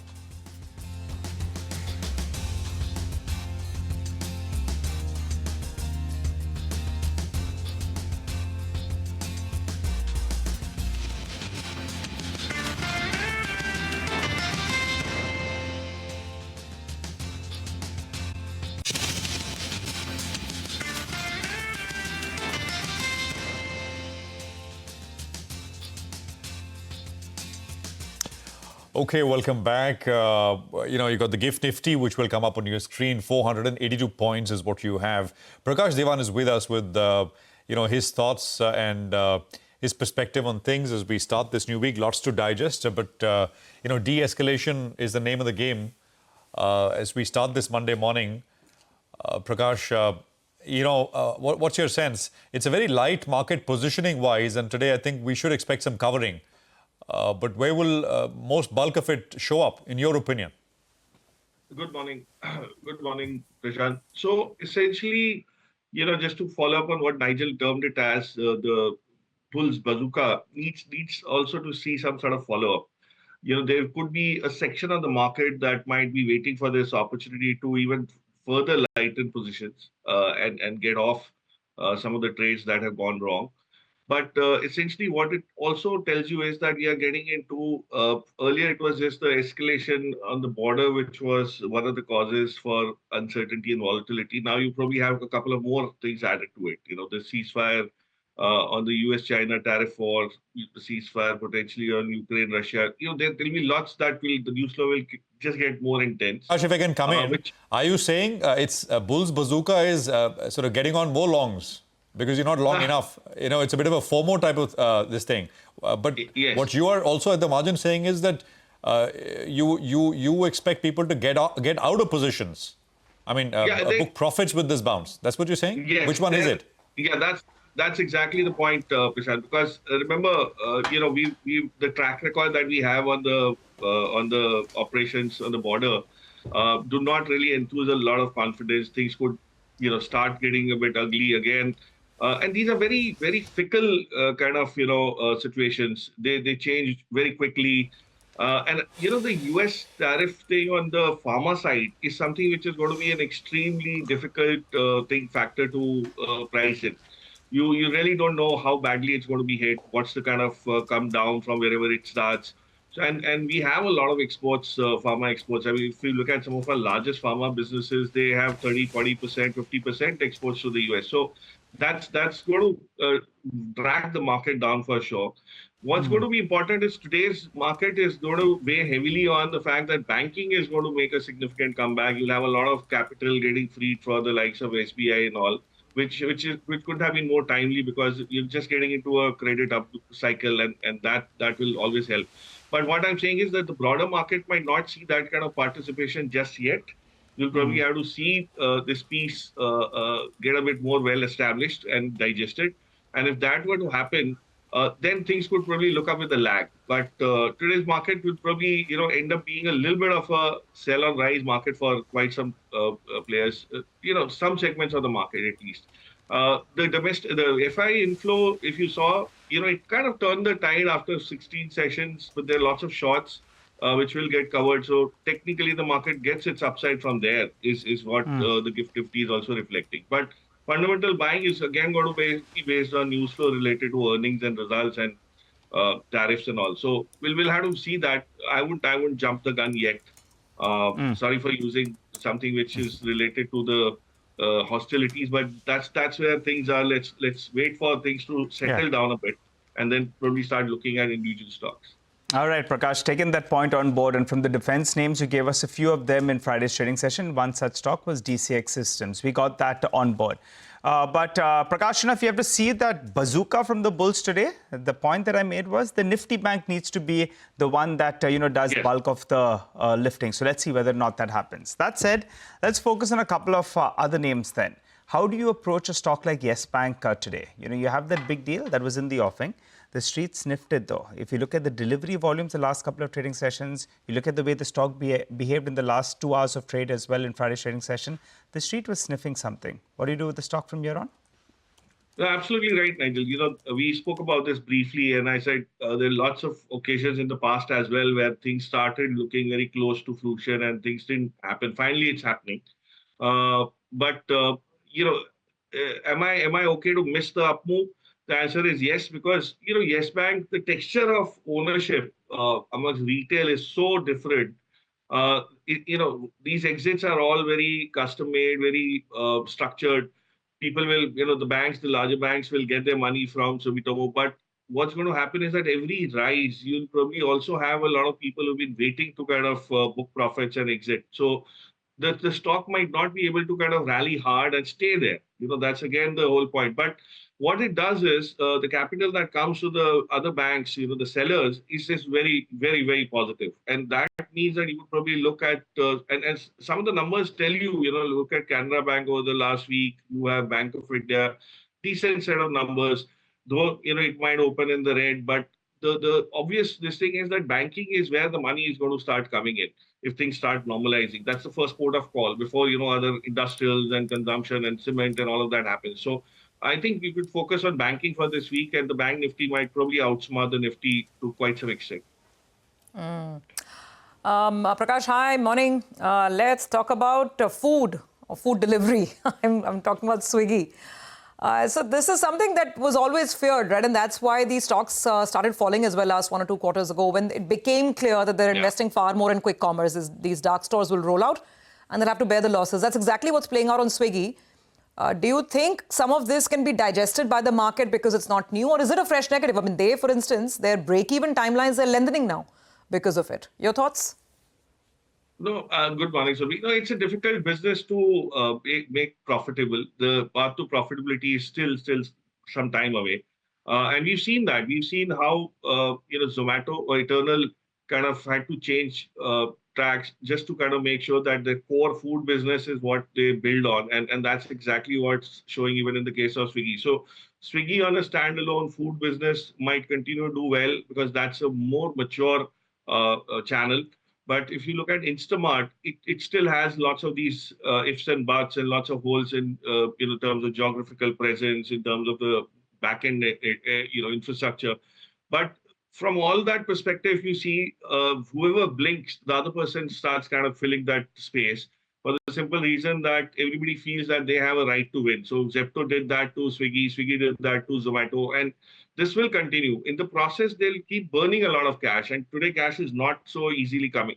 So, which means that they will have stressed out balance sheets, and the market doesn't really want to or need to look at these kind of things. So, even if you get an upside, how much of that upside could it be? It can't be so dramatic that you could risk your money into some of these Swiggies of the world today.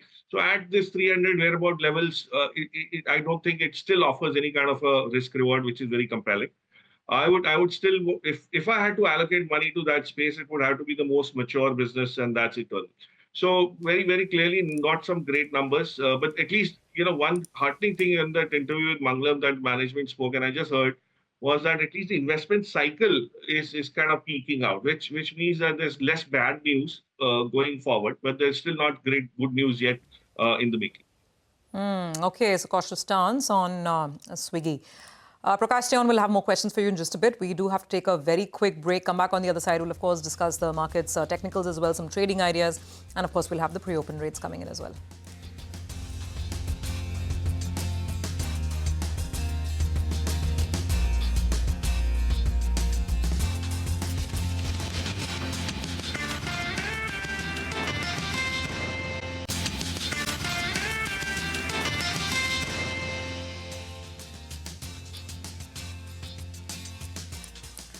Welcome back. About 6 minutes to go before we get the pre-open rates, and the implied open has been telling us that it's going to be, in all likelihood, super start. 470 points higher right now is how we are poised. Sudarshan Sakhani and Sudeep Shah are with us for some technical ideas.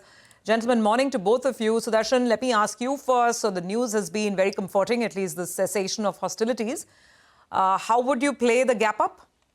Yeah, good morning. See, if you are long for any reason, and the last week was a buy on dips opportunity throughout, I have said that, then the gap up is a time when you want to take profits. You don't want to hold on to your long positions.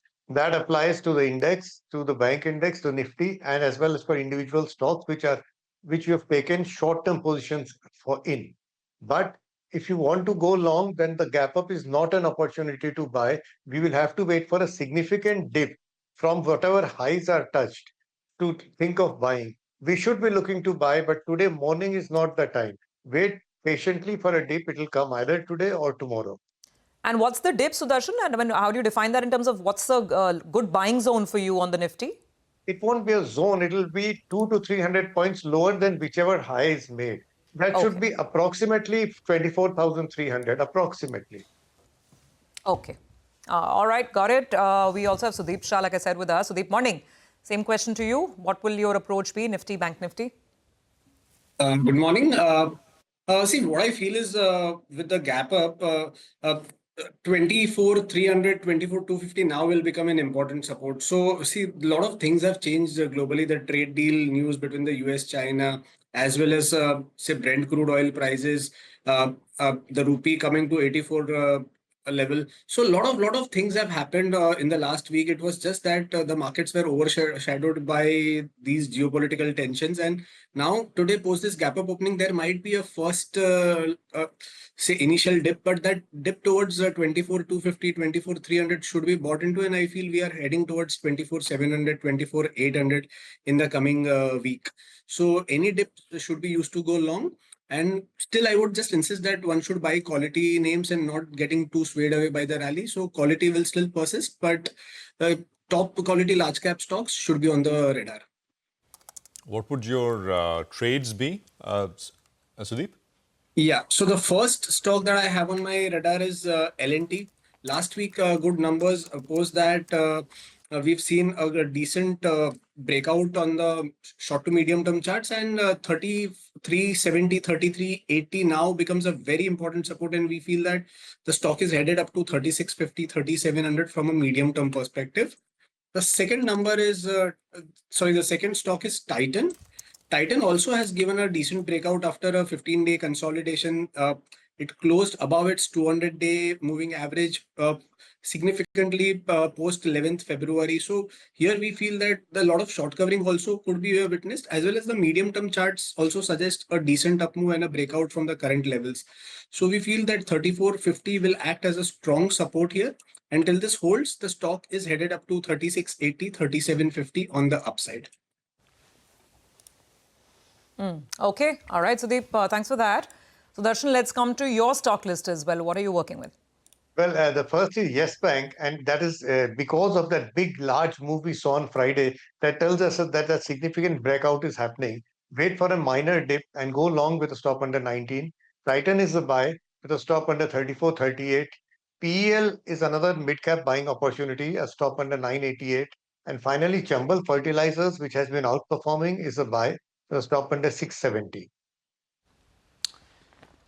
Okay. All right, gentlemen. Thanks very much for the calls. We'll come back to you a little closer to market opening. Also, when we come back, Erez Israeli, the CEO of Dr. Reddy's Laboratories, is going to be giving us a view on the company's fourth quarter numbers.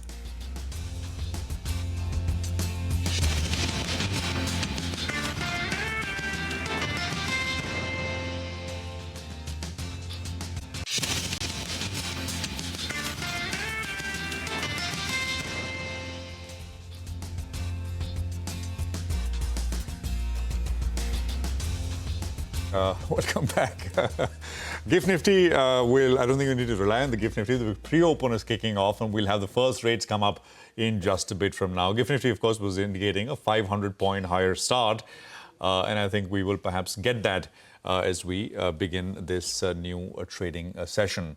Dr. Reddy says the company which reported numbers and fourth quarter numbers came in better than estimates, driven by key products in the US and integration of the NRT business. We spoke with the management on their US and India businesses. Listen in to what they had to say about that performance. So we had a good growth in the US in this quarter, both a new product as well as base products, and it's likely to continue also in the next coming quarters. As you know, we are not allowed to reveal specific numbers, but it was also meaningful this quarter. So we grew double digit in India, as we promised the street.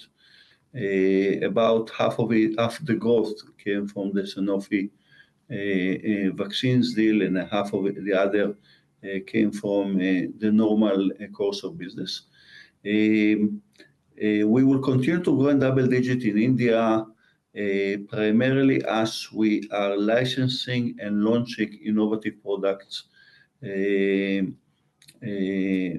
as we speak. So India is in transition to become more and more innovative as the pipeline of deals that we are signing with innovators is coming up. We will continue to have the same guidance that we are giving to the streets. We will continue to grow in double digits, and we'll continue to have healthy margins around the 25% of EBITDA, as well as the return on investment or return on capital employed.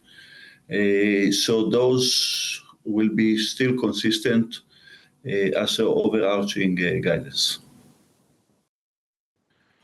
So in the United States, we will continue Revlimid to continue to grow. We are planning to launch 18 to 20 products in the United States, some of them with a high value. We potentially, depends of course on the IP situation, can launch also semaglutide in Canada, which is, we consider it as part of North America.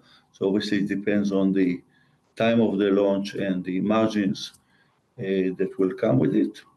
In addition to that, there will be a launch with a partner for rituximab. After that, we will launch the denosumab, which will probably go into FY27, and after that, abatacept. So there is an exciting set of products that will come to North America in 26, 27, and 28. And of course, we also asked him about U.S. policy with respect to protectionism, boosting their own pharma manufacturing company, tariffs, and the fact that President Trump is expected to sign an executive order as early as today to cut prices of medicines for Americans by as much as 30 to 80%. Listen in, the view that Dr. Reddy's has.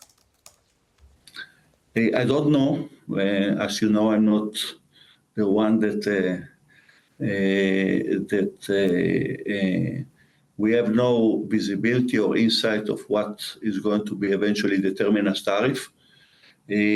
Most of what we do is to communicate with customers to ensure sustainability of supply and to make sure that there is no disruption in the supply chain in any sort at any stage, whether it's inventory, whether orders, whether to see that potential other products that may come from other places may create disruption of supply.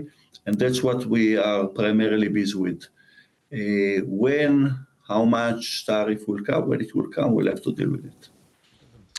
Well, let's focus on the banking sector then. Sumitomo Mitsui Banking Corp has signed a deal to buy 20% stake in Yes Bank. Rithu's been on top of that. She joins us to fill us in with a quick analysis. Rithu? Thanks, Nigel. You know, it is Japan's one of largest lenders, SMBC, Sumitomo Mitsui Banking Corporation, that is set to acquire 20% stake in Yes Bank at 2150 rupees per share for a total of about 13,390 crore rupees in what is going to be the largest cross-border investment for the Indian banking sector. Now, to get to this 20% stake, SMBC is going to acquire 13.19% stake from the current largest shareholder, State Bank of India, and an aggregate of 6.81% from 7 other selling banks, which includes Axis, Bandhan, HDFC Federal, ICICI, IDFC First, and Kotak Mahindra Bank. Now, once the deal is closed, SBI stake is going to fall to 10.8%, and the aggregate holding of these 7 other banks will come down to 2.93%, and SMBC will then be the largest shareholder. State Bank of India, of course, stands to make the largest gain from this sale as one of the largest banks that had come to the rescue of Yes Bank when the reconstruction happened in 2020. And in absolute terms, SBI will get about 4,760 crores of gains and a 13 basis points boost to its Tier 1 capital. Now, apart from SBI, which of course is the largest gainer, HDFC Bank will see the largest absolute gain of 690 crores, ICICI Bank about 600 crores, but as a percentage of the FY26 expected profits, IDFC First Bank, Bandhan Bank, these are the ones that will stand to see the most gains. In terms of Tier 1 capital boost, Bandhan Bank gets 10 basis points, Federal Bank 9 basis points, and so on. But keep in mind the transaction is still subject to approvals from RBI and CCI. After the deal, SMBC can nominate 2 directors to the board of Yes Bank, while SBI will continue to have the right to nominate 1 director. Also importantly, keep in mind, SMBC's parent, that is Sumitomo Mitsui Financial Group, also owns another NBFC in India, which is called SMFG India, formerly known as Fullerton India Credit. So the question later may also arise whether it will look to merge that NBFC business with Yes Bank. But for now, yes, SMBC agreeing to acquire 20% stake in Yes Bank, and subject to regulatory approvals, of course, this will bring a year-long process of negotiations finally to some closure. All right, Ritu, thank you very much. Very nicely explained. And indeed, it's a 5-year-old story that's finally seeing some sort of a closure now. Let's discuss this further with Abhizir Divanji, founder of Neostrat Advisors. Abhizir, thanks very much for joining in. The saga has been unfolding in front of us, right? How the bank went down, then the rescue happened. And I guess not a bad deal for SBI to be acquiring that stake at 10 rupees a piece and now selling it at a substantial gain, I mean, over 100% gain. But what happens from here? Sumitomo, a large, Japanese giant, but sort of their first exposure to retail banking here in India. In terms of the transaction and the path forward from here, I mean, would you expect them to eventually look at hiking their stake? What should investors expect? So for now, I think RBI has taken a big leap in actually allowing a foreign bank, financial institution, to own more than 10% in an Indian bank. I think that's a breakthrough in itself, and I think the right one. So RBI has now said that, hopefully will approve, to say that now you can acquire a 20% stake in a domestic bank by a foreign bank or a foreign regulated institution, which I think is a big thing. Going forward, the natural choice would be that, 20% you're neither here nor there. So yes, you have SMFF, the erstwhile Fullerton company, which could be potentially merged in. RBI also has a regulation which says that you can't have more than 1 point of banking or financial services presence in the country. So 1 point of banking presence or includes an NBFC. So ideally, if they were to merge it, I think they could well go up to 45, 47%.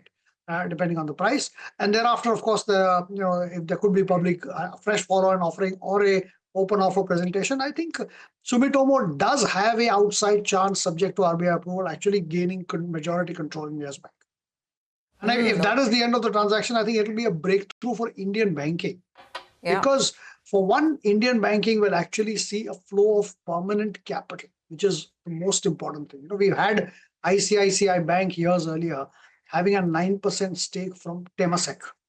And that went a big through in terms of creating confidence levels in the market for ICICI to raise their subsequent rounds of capital. So I think if Sumitomo's capital is viewed as confidence capital, or the reposed confidence into a successful turnaround of Yes Bank, then that will go a long way.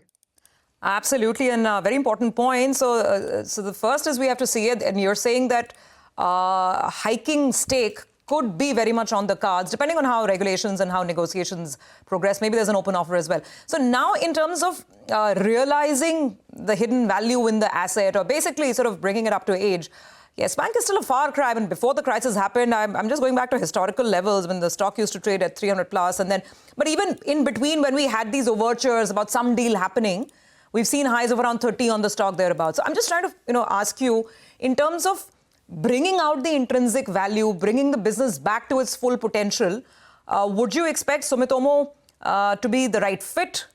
And should investors have reason to feel far more optimistic? Because even now, I mean, even after this 15% rally in the 1 month, stock's only at 21. So look at it this way. I think recovery is a gradual process.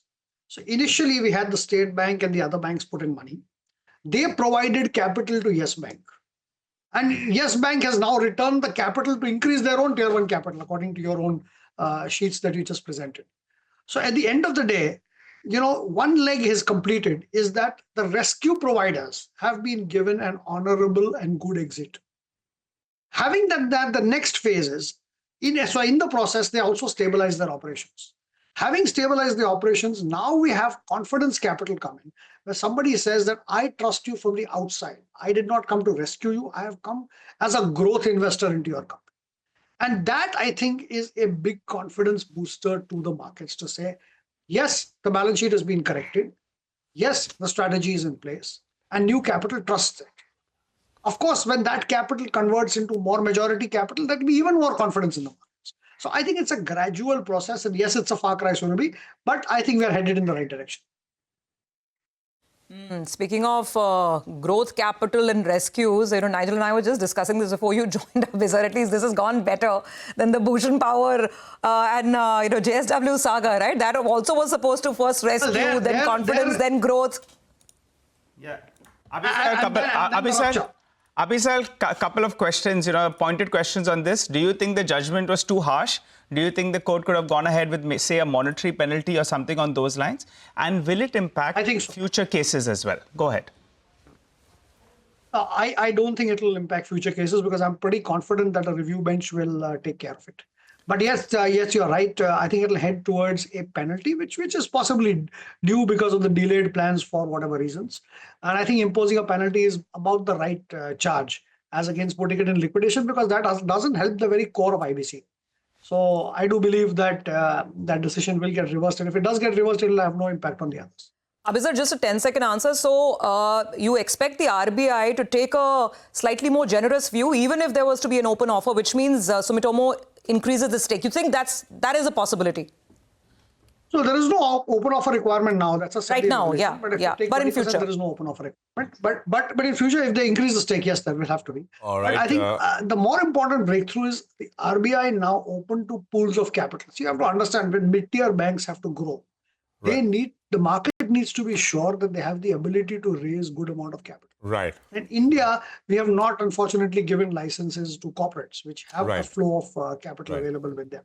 So the other answer was to go institutional. For domestic institutions won't do it. So foreign institutions is a good way to actually say that why don't we do that? Domestic institutions, we do mergers and acquisitions between banks and NBFCs. That works. But otherwise, the only pool of capital available is international pool of capital. And I think I'm glad if RBI does look at this positively, I think we'll open up a huge pool of capital for Indian banking, which I think needs to grow at a multiple of what we expect the economy to grow. Thank you very much. Interesting conversation. We had more, but we're out of time. 9:10 calls. Sudarshan is back with us. Sudarshan, what do you have? Well, consider buying Titan. Buy Titan with a stop under 34.38. Okay, so that is Titan, stocks at about 35.37. Let's just look at the Nifty now that we got about 2 minutes to go for start.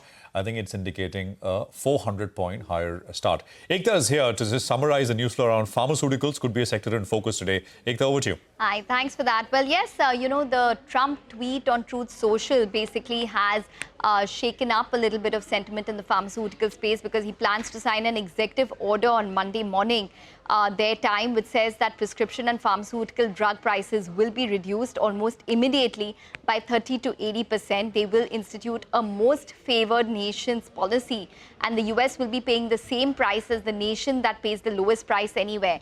Now, if you look at it, generic drug prices are already extremely low in the US. They are around, 80 to 90% of what the patented drugs are post-genericization. So this is likely to be aimed at the innovative and branded drugs, but generic drugs eventually could probably see a fallout. So that is something that the street would be watching quite closely. Also, the impact of on the CDMO space post the China-Trump. Absolutely. Ekta, thank you very much. We'll get you back for more, but that's an important story. 2%, nearly 2% higher, 24,450 is where the Nifty is starting up at. The Nifty Bank is up 2% plus, 54,800. There is that, of course, boost, Yes Bank boost, which has come through for the Nifty Bank, apart from, of course, everything else. You've got the mid-cap index, which is up about 3%, so much larger. I mean, 1% on top of the gains that you're seeing on the Nifty, on the mid-cap index. And I think the small-cap index will give you a quick sense of things as well. What do we have on the 3% of the small-cap index in line with the mid-cap index? I think should be everything in green. Okay, we've got two in the red, Sun and Cipla. Pharma is what Ekta was referring to, and I think you've got two names from the pharma space which are starting out in the red. A lot of the Adani stocks are leading. Ports and enterprises is what I can see, but it's an overwhelmingly higher start at 24,500 plus now on the index. Surabhi. Oh, absolutely. Well, I'll just pick up one stock to illustrate what market sentiment can do, and that's Swiggy. Numbers which are patchy, losses that are increasing, but on a morning like this, the market doesn't care. The reaction could have been perhaps different on a different day. But anyway, let's get back to the large cap screen. It's all green, actually. Everywhere, Adani Enterprises, ports are leading that charge. 4 to 5% up on these stocks. Geo Financial is having a good morning. Shriram Finance, Trend, it's everything up kind of a day. L&T, Infosys, Axis Bank, it's across the board. Banks are higher. The Bank Nifty is charging ahead, 2.4%. But the Nifty is not too far behind, 2.2%. So it's not a single sort of bank-led rally either. Very well-rounded. Look at Reliance, look at L&T, look at the tech names like TCS and Infosys. It's all guns blazing today across the board. The only sector that's a little subdued for obvious reasons is pharma. Cipla, Sun Pharma are lower. Sun Pharma is down a lot more, by the way. Sun Pharma is down about 5.5%. They have a lot of exposure to the US. And we'll see if there's something specific here that needs to be checked. But otherwise, it's up, and away. 530 points now, Nigel. Well, that's right. You know, the stock that I picked out this morning as could be possibly the stock of the day was because of the result reaction. And that's Birla Corp. The stock normally doesn't move on very, very large volumes. But in the first minute itself, you have a big bazooka in terms of volumes. 1 lakh shares have been traded on the NSE. The stock is up close to around 20%. Birla Corp, the numbers were much better than expected. Realizations were much better. We'll have to wait by to see whether or not how much of it was incentive income. But otherwise, good operating performance, EBITDA per ton coming at the highest we've seen in 18 quarters, and there was debt reduction as well. The street likes it. The stock is up 20%. The other couple of stocks that have moved well, Reliance Power, we don't talk about the stock very often, but now the numbers are flowing in. The order book is good. They've signed a couple of contracts. The finance cost as well is down, and that stock is up close to around 8%. Remember, these are some of those stocks that have fallen big time. The other ones are the unlocked trades, so to call it. Hotels, aviation, Prashant had briefly mentioned about these names. Indian hotels, Numbers look good. However, because of the, of the skirmish we were seeing on the borders, that stock, in fact, had corrected more than 10% in the past week. This week, in fact, on Monday morning, it's pulling back close to around 7% to start off. Interglobe Aviation, big move is what we're seeing on that name as well. So good up move on that particular name. And even stocks, I think, Tejas Networks, that stock is up. That's been one of the big stocks that have fallen big time. You have, Adani Power as well, that's up close to around 7%. Suzlon Energy is up close to around 5.5%. The screen is looking very, very good. And as I mentioned today, if we're going to be seeing a bazooka coming in for the bulls, the Nifty Bank needs to do the heavy lifting. That's up 1,400 points. It's a great morning to report, Mrs., because the market doesn't care. The sentiment is too. I mentioned Swiggy, look at Thermax and ABB. Both those numbers in the fourth quarter have missed the mark, but the stocks are up. I mean, the sentiment is up. It's a buy the market kind of a sentiment. It's helping individual names. Absolutely. And 550 points, 24,555 is where we are at. So we are at a level which is now important. I'll tell you why. We are essentially at the 61.8% retracement of the full fall from the highs late last year to the lows that we saw in April. We are exactly at that level now. But we did take that level out in early May. 2nd of May, we took that out briefly intraday. And the high that we made was 24,589. We're at 24,551. So that's the first resistance, 24,589, which I think should be in focus. Both are very, very close, 545, 589, 61.8%. And then, of course, the swing high that we saw on the 2nd of May. So we are essentially at an important juncture. The only index which is down, but down in a marked way, is the Nifty Pharma Index. The Nifty Pharma Index is down about 1.8%. And we've been sort of focusing on that with, of course, you heard the Dr. Reddy's management earlier talking about everything which is coming out of the US with regards to onshoring, manufacturing, etc. And of course, Ekta has been telling you about the implications of what Trump has tweeted with regards to drug prices in the US, etc. Guess what? The two largest volume traded stocks on the NSE right now are Indigo and Indian Hotels. Indigo is up 7% and Indian Hotels is up 7%. So these are large names and both are coming up very, very sharply at this point in time. So it's a good looking screen. Sonata Software, just a few other names with volume. Sonata Software is up about 7%. Nigel mentioned a Birdla Corp, which is limit up. There is Serra Sanitary Ware 8%. Inox Wind is up 6%. PG Electroplast, I saw Sirma as well. So these are EMS plays. PG Electroplast and Sirma both are up 7% apiece right now. Nippon India is up about 8%. And I did see BSC, another capital market name, along with Nippon India, which was up 6% in the morning as we started on large volumes as well.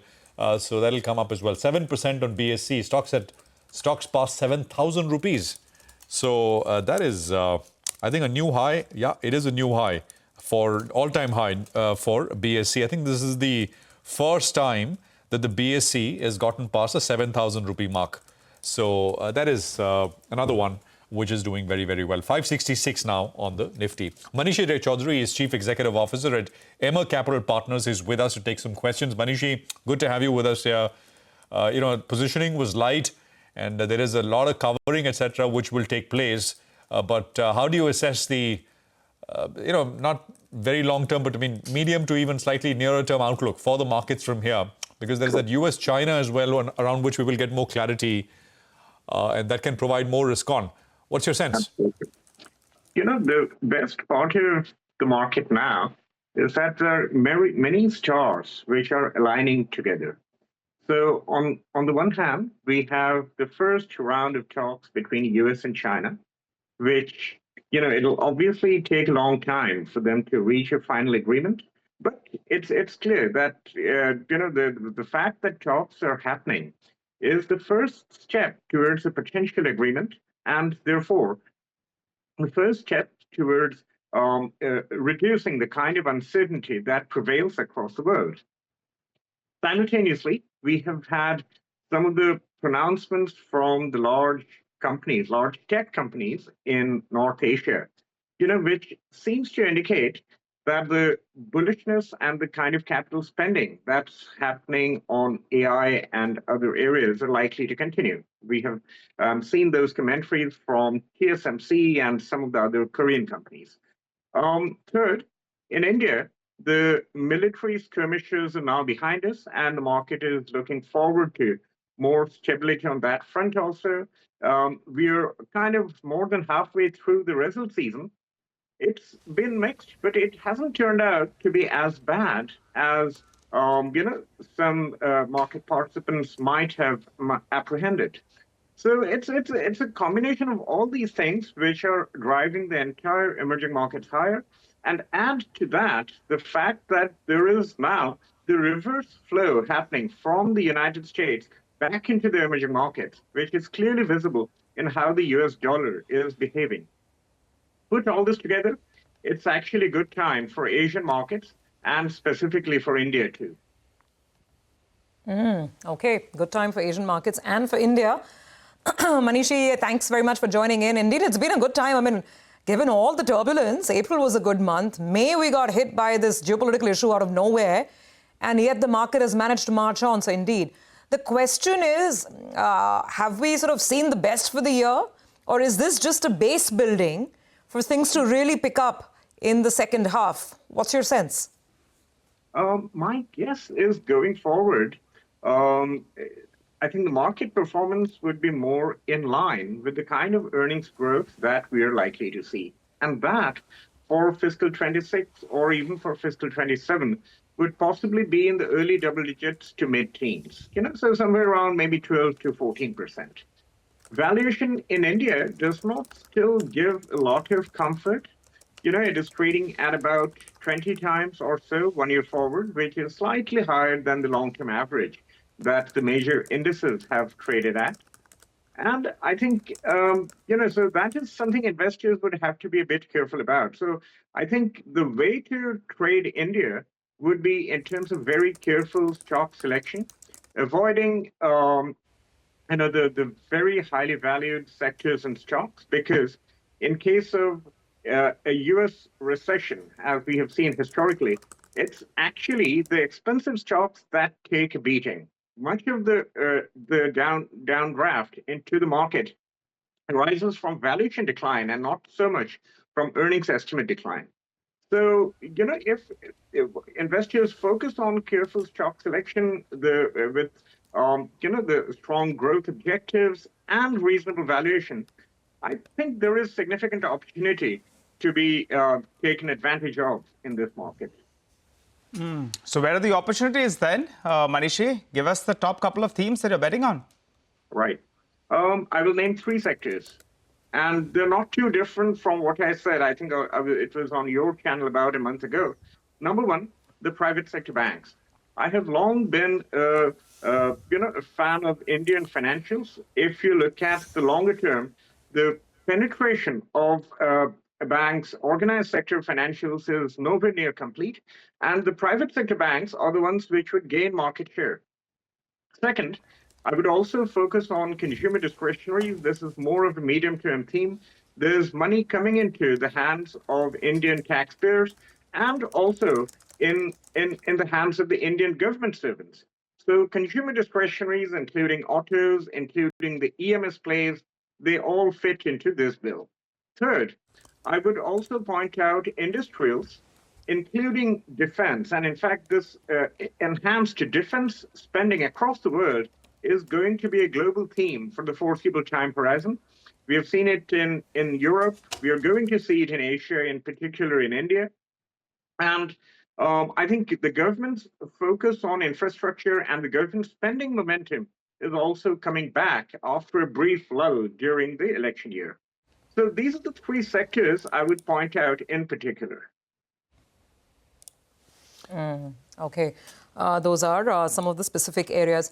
On pharma in specific, what's the sense? Because the news coming out of the US seems to be that obviously they're looking at bringing drug costs lower for Americans.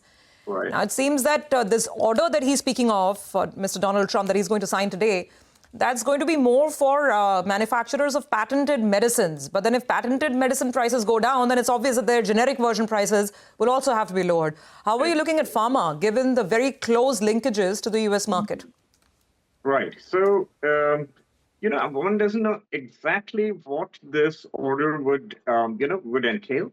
But what you pointed out just now is right. I mean, if patented medicine prices are forced down, obviously generic prices would also have to follow suit. But I would point out that, one avenue of lowering healthcare costs in the United States is actually to focus more and more towards generic medicine.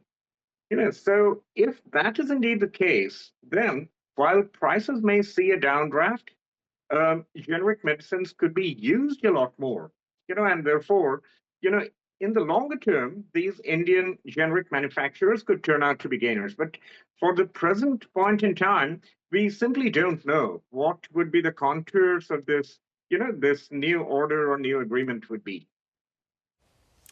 No, absolutely. Manishi, just a quick word. Actually, we should just quickly put up Sun Pharma, and we were just sort of mentioning that it's down in a pronounced way. It's not as if other pharma stocks are higher, they're down, but it's an outsized cut on Sun. You can think of a reason why, Manishi? Anything specific with Sun? I wouldn't comment on stock specifics, but I guess that's the biggest generic player. That's the simple reason here. Okay, all right. So that's about it. Thank you very much, Manish. I had more questions, but slightly out of time here. 24,585 is where the Nifty is at. So it's a very strong start. And with 15 minutes out, we are holding on to the starting gains. Surabhi. Okay, so good start to trade. Now let's address some numbers and earnings that came in over the weekend. And Thermax is the company on our radar now. Fourth quarter performance was slightly below street estimates. This was led by softness in the industrial infra and the green solutions segment. Margins were under a little bit of pressure. The order inflow has also declined. Ashish Bhandari, Managing Director and CEO at Thermax, is with us to give us some trends. Ashish, hi, morning. Thanks so much for joining in. As we start, I just want to put the full year picture in perspective as well, because your business tends to be lumpy. It depends on order flows, one quarter up, one quarter down. For the full year, the industrial products business has grown 12%, industrial infra at 6%, green solutions, which is obviously a lower base for you compared to the other segments, it's grown 36%, chemicals 15%. Can you give us a sense, a broad overview of FY26? How are you looking at overall revenue growth for the company? And within that, what is your performance expectation from each of these businesses? Good morning, Surabhi, and thank you very much for having me today. Before I talk about FY26, let me just very quickly put a stake in the ground on the last quarter and the year as a whole. As you said in your opening, there are a couple of things for the quarter that did not work out as well. First, on the orders side, this was below our expectations. And I've been talking about having a good inquiry inflow. We would like to see that come in and converting into orders as well. Second was on the profitability side. There is actually a portion of Thermax which is working extremely well. And this is the majority of Thermax. You will see industrial products. We are now in the teens in terms of profitability. It has shown good top line growth. Overall, we have shown a good ability to take our backlog, convert that into revenue, and make sure that that revenue is profitable. Our earnings got hit because we took in a significant hit against a bio-CNG program. This has been a new initiative that we've been running for the past 2+ years. And this last year, we had significant losses against this segment. So for the year as a whole, we have taken 150 crores of losses against these bio-CNG projects, which should now close the chapter in our mind, at least on these projects. And we look forward because this whole segment can be a long-term growth segment for Thermax. So Ashish, on that, Ashish, sorry, I'm glad you actually brought that up, and it'll really help viewers understand. Sure. The losses in this bio-CNG project, which impacted Q4, was that a one-quarter hit, or will some of that trail into Q1 as well? And there was also, I believe, the product mix and pricing in the chemical segment. That also led to the EBITDA level performance slightly lower than street estimates. Just your thoughts. So the bio-CNG one, in our mind, is now a chapter that should be behind us. It is. So a lot of the hit that we took in Q4 was with reference to actions that we will take, and coming into agreement with our customers with these actions, most of our liabilities would be done in closed force. So I don't expect anything remotely close to the year that we have gone through going forward. Second part on chemicals.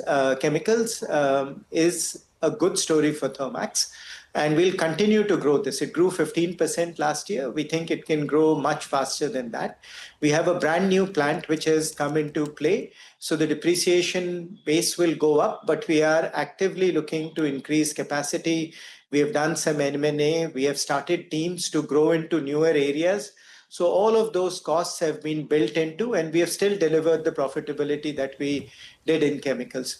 So with that, if I now look at FY26, I think the first thing we need to do is make sure our order book improves, especially where industrial infra is concerned and larger projects. Here for the last year plus, knowing that historically there were some kinds of projects that we were not doing very well in terms of executing, we've been taking a step back, waiting for some of the things that we can do better. And our pipeline for even those kinds of projects is quite good. So I'm hopeful, but we need to convert that hope into numbers, and that I expect to see starting Q1 itself. Second part, some of these one-time costs, etc., that we have gone through, seeing less of that happen. And then many of the growth engines that we have that are working well, we need to make sure that they continue to do well. I also expect to see a bit more international business coming in FY26. So quite optimistic and looking forward to the year. Yeah. Ashish, hi, good morning. Prashant this side. So can you crystallize that into numbers for us? What will FY26 look like in terms of the percentage increase in order inflow, top line growth? Just give us some numbers, crystallize those into numbers. Yeah. So we don't share forecasts going forward, and given how there's still a lot of macro movements going on, so it would not be right to share. But if I break it up into the four pieces that we have, industrial products, we've been showing steady growth, decent profitability. We would want to continue to be on that journey throughout. Industrial infra, we have been extremely conservative. We have had a few quarters where our order books have been lower. I would like to see that go up. And we do see in steel and power and international and even refining and petrochemical, the base starting to build. Yeah, now we need to see this inquiry flow show up into orders. Chemicals, we would like to continue to grow 20% plus going forward. Green solutions, we will be conservative. We will go slow in areas where we think profitability may be challenged, but we want to continue to be on a growth path for that business as well. So that's how I would look at the year. Would love a year where there is stability on the execution side and an acceleration on the orders front. What about industrial products and industrial infra? You said chemicals this year should grow at 20%, but the two big chunks of the business, what's the growth visibility? Some numeric rough ranges, perhaps, I think 15%, 20%. Look, I think we can just go through the year and take it quarter by quarter, and especially industrial infra, where you tend to get bigger projects where kind of they can be 0 or 1. Let's just go through the year and we'll see. Yeah, all I can say is we're starting with a decent inquiry pipeline, but I said that for Q4 as well. We didn't do a good job in Q4 in converting that pipeline, but I'm still quite bullish on Q1 and the period going forward. Okay, all right. You're taking that on board as well. Last quarter wasn't as good as you expected. Hi, Ashish. Good morning. Good to see you. When you briefly mentioned about exports, right? The international business. I think out there it was around 23%. In the past, you've said you would like to be around a fourth of your business. For this year, what kind of a contribution are you looking at from exports? Point number one. Point number two is what kind of growth you're factoring in out there? Because the globe is a very, very different place right now. You have tariffs, you have geopolitical tensions as well. What kind of a growth estimate you have? So you're asking me the same question in 2 or 3 different ways. So I'll try my best to give the same answer I've been giving. That's not fair. Ashish, you have to. Ashish, you briefly mentioned exports, right? So, yeah, let me simple points. It'll be a fourth of your business for this year as well? It can be more than a fourth of our business. More than a fourth of our So business. exports will outgrow what domestic business is For a likely to do? change, I think exports can be faster than our domestic business. On the domestic front, the reason I'm more bullish, perhaps, is that on industrial infra, we have been very quiet. Yeah, we have been subdued in our order intake, and the pipeline is continuing to build. April, we have had a couple of medium-sized successes. I would think we can have a good year of industrial infra. We can have wins where the pipeline exists to get those wins. Yeah, Right. so which gives the confidence. And chemicals, as I said, we have done a lot of work to have newer engines coming in. If I add all of that up, it gives me a reasonably bullish overview of what this new year can be like. Ashish, we've spoken about this in the past as well. The large projects are now no longer there, right? I mean, chunky, which used to be the case 10 years, 15 years ago, they're much smaller in that sense orders. Still meaningful, but it's more disaggregated in that sense. That continues to be the case, right? And of course, I mean, the point is, in terms of capex from companies, are we really seeing a big push coming through? Not really. You'd agree with that, right, Ashish? I would say I would agree with that. But when I see multiple sectors, which I've been saying, we would love to see steel, power, refining, petrochemical come into play. I think now that inquiry pipeline is building up. If I just say how many projects we have that are 300 crore plus, we have more right now than any time last year. Yeah, so that gives us some amount of confidence. And as I said, the international pipeline, which is something we've been working towards, is also better than what we have had in the past. Ashish, to the often asked question, very briefly, last 10 seconds left on the interview, to the often asked question, is private capex picking up in India? What would you say? You have your ear to the ground. You talk to the buyers on a daily basis. I would say more talk where everyone has got projects lined up. We would love to see some of those projects convert into money on the table. Yeah, that's how I would put it. Okay, so there's a lot of talk, there are inquiries, and you'd see a lot of that talk translate into real orders as well as we go forward. Thank you very much. Really a pleasure having you on the show. Thanks for explaining all the details on Q4 and the outlook ahead. That is Thermax. We have to take a very quick break. Come back on the other side. We continue our management conversations this morning. We'll have the management of Mahanagar Gas joining in. Let's find out how they did in the fourth quarter and the outlook for this year.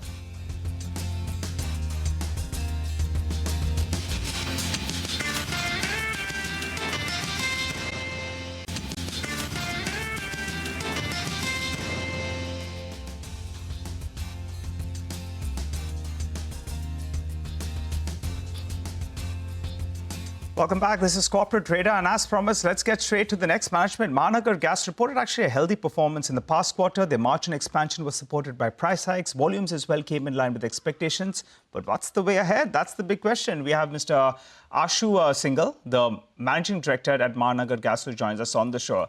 Hi, Mr. Singhal. Good morning, and congratulations actually on a solid showing in quarter four. You surprised the street very positively. What kind of a volume growth should the street work with for the coming year, that's FY26? And if you could give us a brief, EBITDA per unit, what should be the sustainable number, given the fluctuations we have seen in the input cost and a couple of price hikes as well? Please go ahead. Yeah, good morning, everyone. Yeah, we have a good result last quarter and the whole financial year. If you see the whole financial year, we had volume growth of around 5.5% year on year. And this year, we have more than 12% year on year growth. The Q4 also, we have seen a growth of around 11 to 12%. So it has been mainly driven by CNG volumes, and the industrial and commercial volumes have also grown by around 14-15% year on year. So that is the driver. We expect that it will continue this year also. And we expect that 10% growth minimum will be available on the volume side this year. EBITDA per SCM, the margins were around 10.2 rupees this year, which was slightly lower than the last year. But last year was slightly, financially, it was much better in terms of margins. However, growth-wise, this year has been better. So growth is more important if you see the parameters which are critical for the company's longevity. Okay, all right. So what does it mean, sir, in terms of an EBITDA per ton? Volume growth of 10%, we got that. EBITDA per SCM, beg your pardon. It was at around 10 rupees. You'll hold it around there?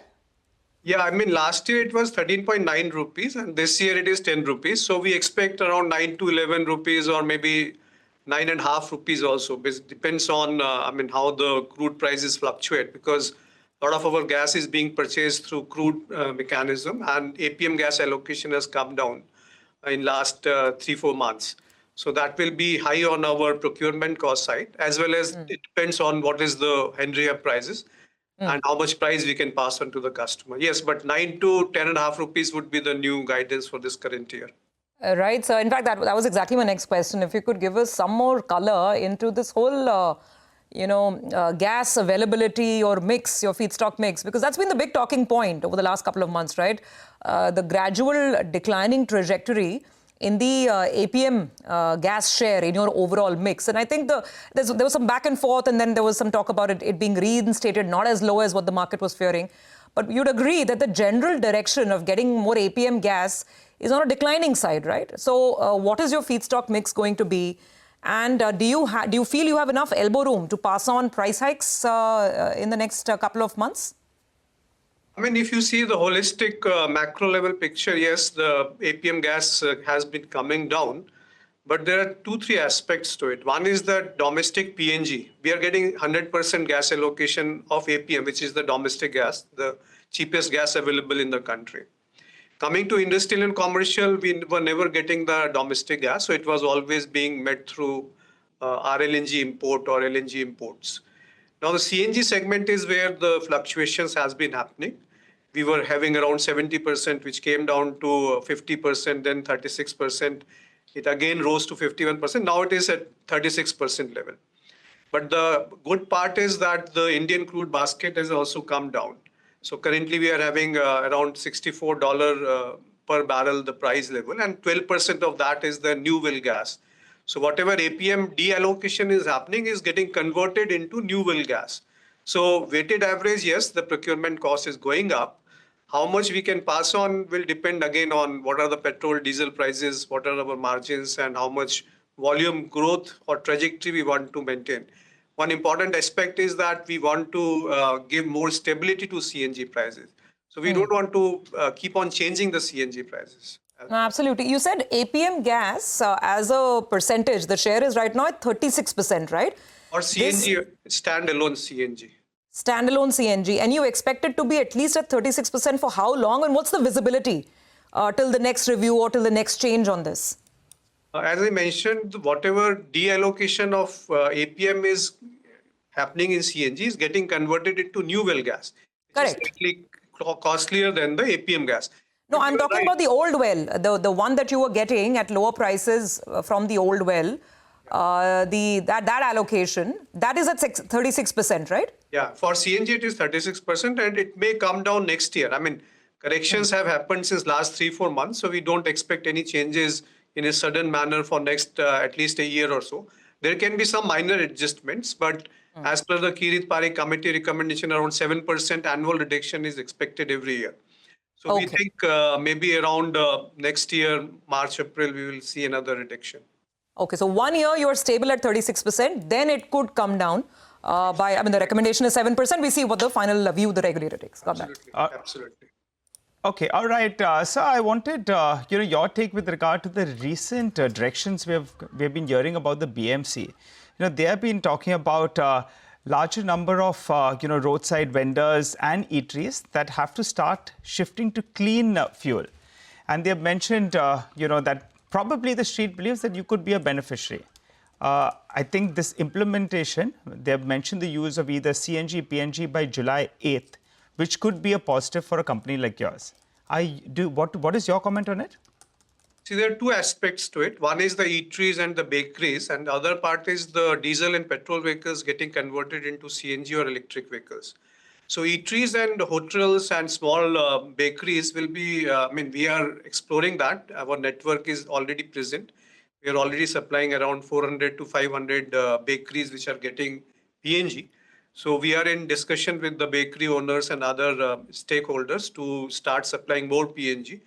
The problem is that they are using currently solid fuel or cheap fuel or liquid fuel, which is again very cheap. So there is some conversion cost involved, then there is some connectivity issues, and then the affordability points. So all these things are getting, we are in discussion with these people, and hopefully we'll be able to address some of them. Regarding CNG vehicles promotion, already Bombay High Court has formed a committee. Several meetings have taken place, and maybe within a month's time, we will be able to submit our recommendation to the High Court. And thereafter, we may see some more traction in line of Delhi, where maybe diesel and petrol vehicles have been phased out in a gradual manner, replaced by CNG and electric vehicles. Just last question, sir. You had announced investments in two companies as well on the EV side. I think 3 EV, and there was a battery JV. Just give us a sense, but as this year progresses, how much money are you going to be putting to work in some of these alliances? And what are you expecting from the renewable energy or the EV side? Yes, you are right. We have put around 100 crore in equity investment in 3 EV, three-wheeler electric vehicle manufacturing company in Bangalore. Further, we have already started on-ground activities in IBC, International Battery Company, for battery cell manufacturing. So it will be, currently everything is getting imported from China and Korea for the battery cells, and they are getting packed into battery packs. So within a 12-15 months, we will be able to commission this plant. We have already acquired the land, IBC India Limited. We have got 40% stake. And in the first phase, around 380 crore will be invested by MGL side, which is the 40% stake, and 60% will be put in by IBC US. So we expect for 12 to 14 months when the plant will be up and running. Everything is in place. The design and other contractors are already started being finalized. Okay, all right. Thank you very much, sir. Appreciate you joining us and running us through all of that detail. It's always a great conversation and a good catching up on latest business updates. Let's talk about the chemicals space, around which there has been a fair bit of investor interest over the last couple of months now, actually. Many betting on the fact that we will now, after a few years, things are starting to look up. Aarti Industries, of course, is one of the companies right up there in that space. Fourth quarter, the company reported a beat across the board. Volumes, of course, were the driving factor, not pricing. We have, Udyog Kotecha, Suyog Kotecha, beg your pardon, Executive Director and CEO at Aarti Industries, now joining us. Suyog, good to have you with us here. Good morning, Prashant this side. Just a couple of questions. First up, was there front-loading of demand in terms of supplies to the US, etc., ahead of those 2nd April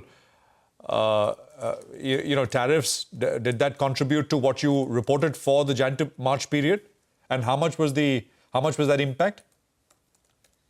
Not really. I think the tariff announcements came in first week of April, and post that we definitely saw some front loading of demand starting to happen. But from the results point of view, the March quarter, there's no impact of US front loading of demand. Got that. You've done 1,000 crores in EBITDA. Yeah. So could you give us a sense of what are you looking at? I think that FY28 guidance is 1,800 to 2,200 crores. But that's a wide kind of, guidance in that sense. Is pricing picking up at all? We've not seen that in the fourth quarter. It's all mostly been volume-led. Give us a sense across the main business segments, Suyog. So we closed the year at around 1,016 crores EBITDA for the full financial year. As you said, the guidance is given for a 3-year time frame, and it's wide precisely because of, I think, varying margin expectation.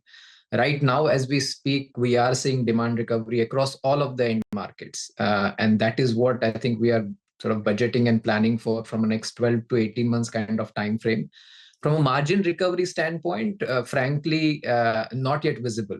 Right. So at least if you look at the next few quarters planning, we're planning to assume that we will remain at the current margins level.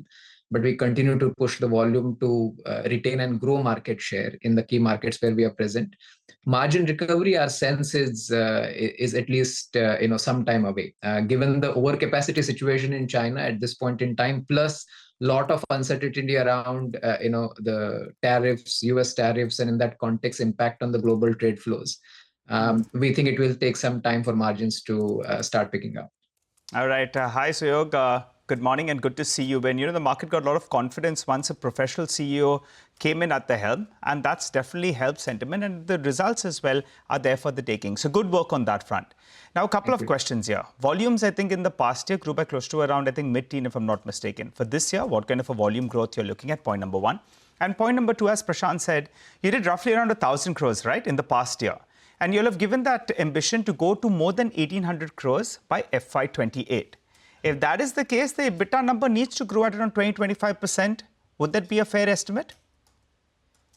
So I think from a volume point of view, yes, we did deliver a sort of mid-teen number growth if you compare year on year. And we expect sort of strong double-digit volume growth to continue even in the current financial year and subsequently.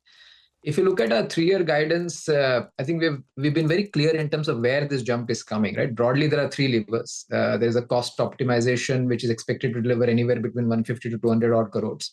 A bulk of it will be front-loaded. I think most of the initiatives are already implemented or under implementation. So that accrual, in fact, should be fully visible even in FY27 timeframe. In this financial year also, some part of it will be visible, but full impact will come in FY26-27 timeframe.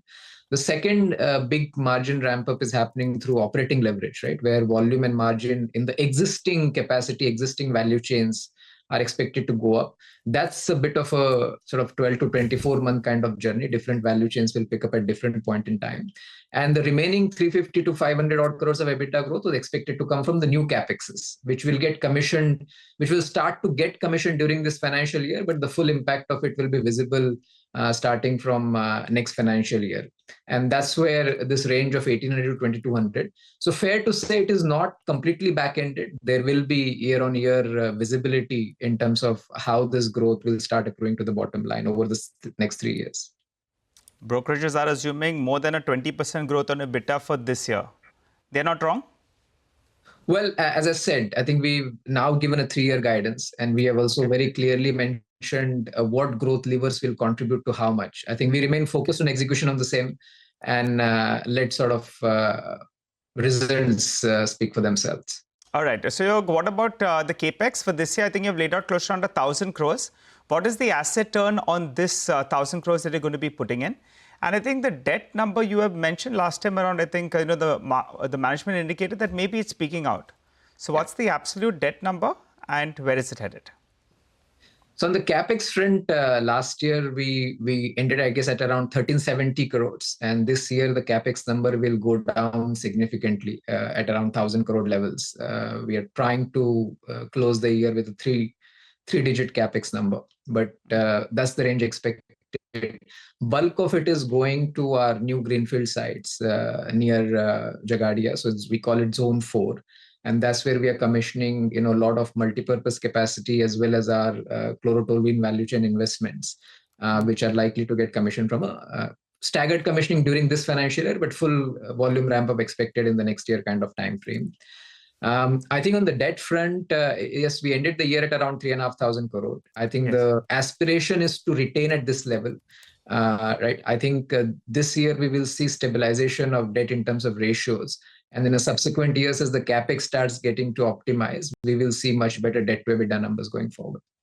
Okay, so so this bulk of this 1,000 crores odd would be from internal accruals, given that you're assuming the debt stays at around 3,500 crores. Yes. All right. Also, what is the asset turn on this 1,000 crores? Sorry, I missed that. So look, I think we don't talk about asset turn because in our context, the revenues sometimes can get linked to the crude pricing quite significantly. Okay. But as I said, I think our anticipation on capex to EBITDA, right? We would like to have 20% plus kind of EBITDA to capex range on these investments. All right. So one more quick question. The world is looking at what President Trump is going to look at next. And for your industry and for your company, what do you believe?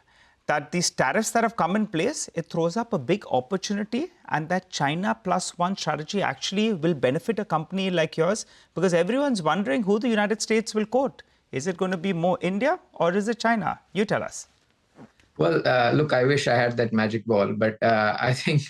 What are the indications, Sayog? What are the indications? So indications are right now mixed, to be honest. I think there are some value chains where we are clearly seeing tailwinds, right? There are molecules or value chains where we directly compete with China, like, for example, phenylenediamine, where we can clearly see customers trying and asking for more volumes, right, in this quarter and even for subsequent 2 quarters. Versus there are value chains where we are not directly competing with China, where it's all about developing the market in the US. And in that context, tariff do hurt, right? Because even if it's a 10% tariff, then the viability or the value proposition for customer accordingly gets impacted. So by and large, if I look at across a very broad portfolio that we have certain value chains where there is clearly a positive momentum, but there are certain value chains where we are renegotiating with clients in terms of product pricing. Sayog, is there a way to quantify what percentage of products, volume or value-wise, you directly compete with China, where we can kind of then build on it in some way to get an impact? Well, I think difficult to quantify. I mean, in general, most of the value chains in which we are present, right, we do have some sort of a Chinese capacity. But if you look at our end markets at this point in time, I think agrochemicals is one segment and followed by dyes and pigments. These are the 2 segments where we directly compete with China. I think our pharma is mostly domestic focused. So, though China does have impact in terms of domestic market pricing point of view, but we are not exporting that. So there's no direct hit on competition as such. And energy market, which is like roughly 35% of the business, there, yes, there is a Chinese volume present, but I think we have a certain leg up because of our capacity and our supply chain advantages on that particular market. And generally, the broad expectation is that dyes and pigments, you perhaps gain some share over a period of time. I mean, if Chinese tariffs are much higher, as they're expected to be at a steady state level compared to us. So there is some relative advantage, share gains, perhaps. Yes, I think also that's one end market where there's a domestic consolidation happening. Domestic player is acquiring sort of global, has already acquired actually a global player. So in that context, we are expecting a lot of consolidation of the demand from India, and that should benefit us. Just very quickly, your working capital days has well improved in the past year, I think. Could you tell us, is there further improvement possible from here? And can you hold on to last year's performance? I think we're pushing in that direction. So I think one of the target for the management this year is to further optimize working capital. And in that context, especially where we are importing raw material, I think we're trying to take certain initiatives to sort of increase the days payables over there, and in that context, optimize overall working capital. So working capital days, I think, came down to around 62 in the past year? Yeah. We'll hold around here. That's the objective, yes. Sayog, it's been good speaking to you. Thanks a lot for joining in. We'll hold you at some of these numbers, but appreciate you joining in and filling us in with all of that. Well, that was Aarti Industries. By the way, guys, what started as a 500-point up move is now a 700-point up move on the Nifty. What a bazooka morning it is. Bulls bazooka. Bulls bazooka it is. We'll take a break and come right back to the market, get you some more trading ideas as well, and also a quick check on commodities.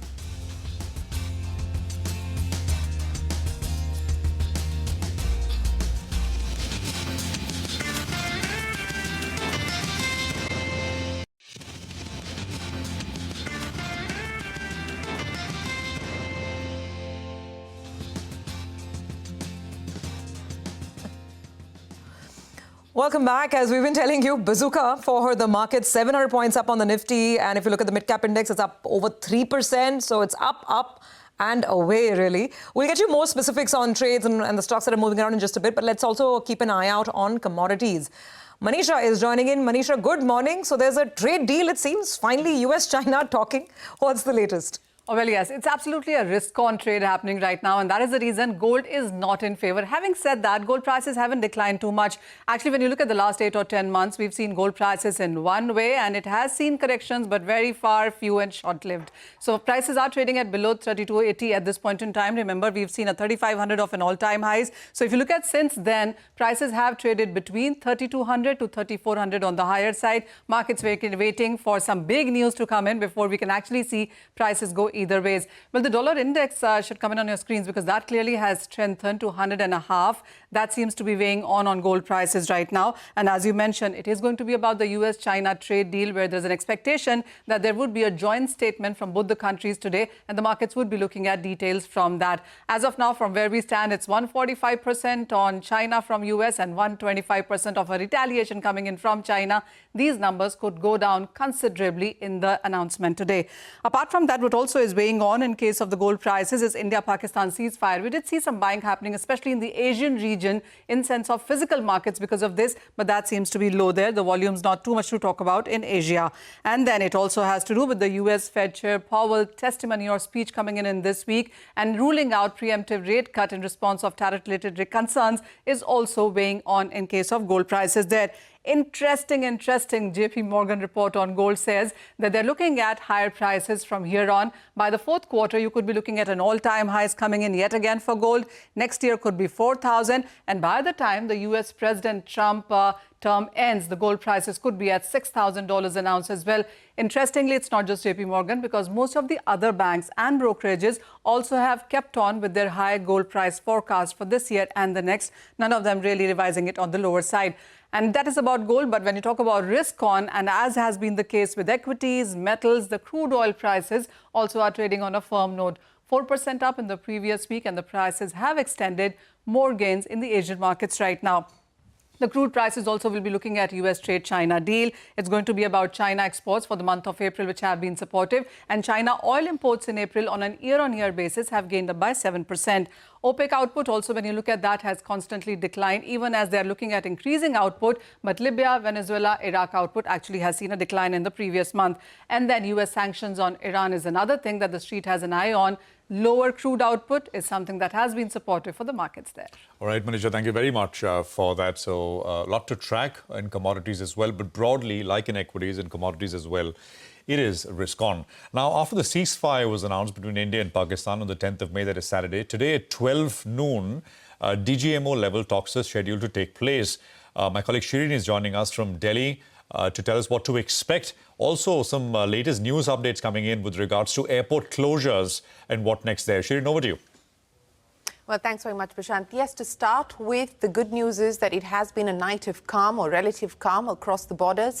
What we did see was that there were some reports suggesting that there may have been some drone activity, etc. But our sources in the Indian government make it very, very clear it has been a night of calm at this point in time. So the kind of ceasefire violations that we saw the previous night, that was not the case overnight. As you pointed out, at noon today, the Director General of Military Operations on both sides will discuss the future course of action. Now, it is important to put this in context. Remember, the Indian side has so far made it very, very clear, both officially as well as unofficially, that the call for any cessation of military operations came from Pakistan, from the Pakistan DGMO, and the Indian DGMO responded.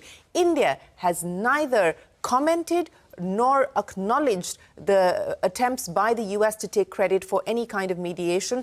Very different from the Pakistan position, because Pakistan, in fact, the Prime Minister going on Twitter publicly and in that address to the nation, thanking President Trump and many other countries, many other nations for the mediation efforts. India has not acknowledged any of that. India has said that the talks happened at the level of the DGMO after the Pakistan DGMO reached out to the Indian government. Now, we saw that very detailed briefing by the military last night, giving us an assessment of where things stand and also giving us clarity on what happened over the last few days as part of Operation Sindoor. What is also important to note is that two things. One, they are not using the term ceasefire. The Indian side is not using the term ceasefire. They're saying that this is a cessation of military operations. There's a stop at this point in time. It's an agreement, but they're not using the word ceasefire. India has also maintained that if there is any attempt of any further violation, it will be responded to proportionately, it will be responded to adequately,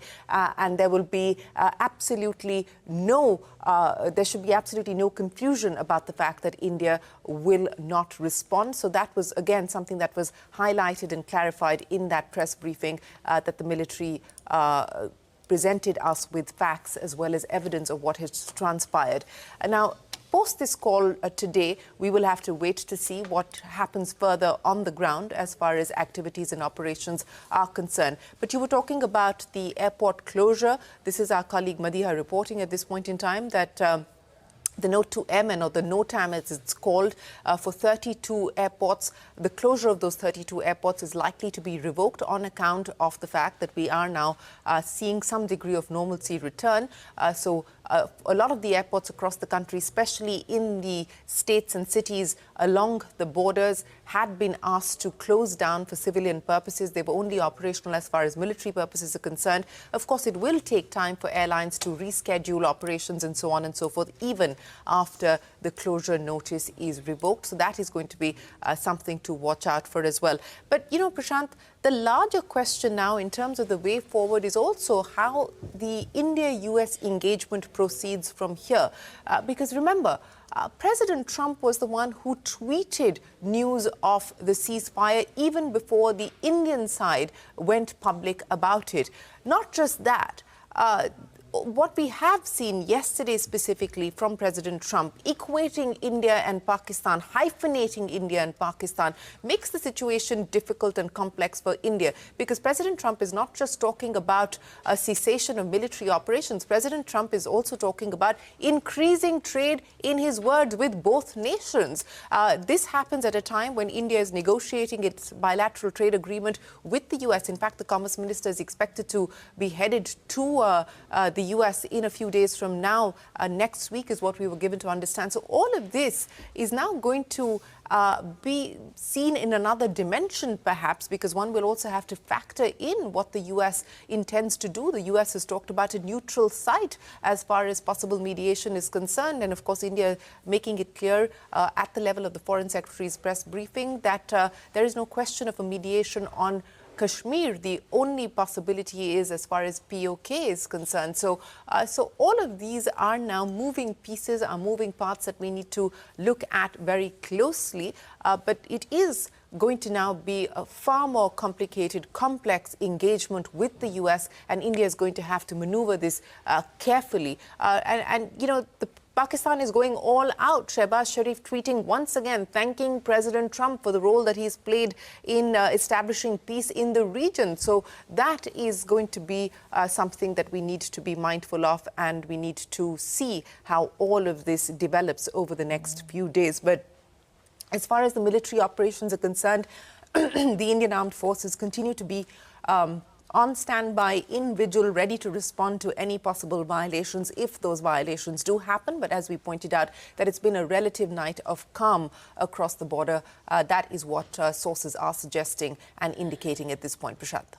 All right, Shireen, thank you very much for that. I think that's very, very contextual and important to put the latest developments in that perspective. And that point about, Trump tweeting, really took everybody by absolute surprise. I don't think even the Pakistani side perhaps would have imagined that, they'd get something like this. And that is why, two great nations, right? The second tweet that came yesterday described India and Pakistan as two great nations with which he wants to increase trade. But the thing with Trump surveys, that's what we were talking about in the morning, right? 1,500-year conflict. Yeah. So I think you'll have to take... I think in the business and markets fraternity, we are used to this language and these shades of tweets. Yeah. He's talking about firing the US Fed chair one day, on tariffs themselves. Just take a look. 2 days they spoke with China and announced a deal, right? So a lot of bluster, a lot of, big talk. And then, of course, we'll see how this goes. But absolutely, as Shireen said, we'll have to watch these things. Lots of moving parts. in the domain of foreign policy. Let's focus on some stocks which are moving around as well. Birla Corp is up 20%. Nigel is here with what the earnings told us. Nigel, over to you. Well, Birla Corp was the stock that we highlighted today. It could possibly be the stock of the day. And bang on, it's a stock of the day. The stock is up close to around 20%, giving you 5 big reasons why the stock is up. One is realizations on a sequential basis were up by 7%. Now, there could be an element of higher incentive that they've received, which has bumped up the realization by 7%, because no one in the industry has seen realizations go up by 7%. So how much is that number? That's going to be the most crucial part out there, because you can do only so much by your product mix or your focus on premium segment. So that's point number one. Point number two is the EBITDA per ton. Beautiful looking number out there. The highest we have seen in 18 quarters, coming in at more than 1,000 rupees. And that's backed by higher volumes, because for the first time ever, they have clocked volumes at around 5.25 million tons. So the operating leverage clearly played out there. Input costs have cooled off and realizations were up. Explains why the EBITDA per ton looked quite good. The cherry on the cake is everyone's been worried about this debt number. All of a sudden, they have pulled down the debt by close to around 700 crores. So the street likes that. That's come down to around 2,245 crores. And they're on their way to becoming a bigger cement unit. From around 20 million tons, they're saying they're on their way to become a 27 million ton unit.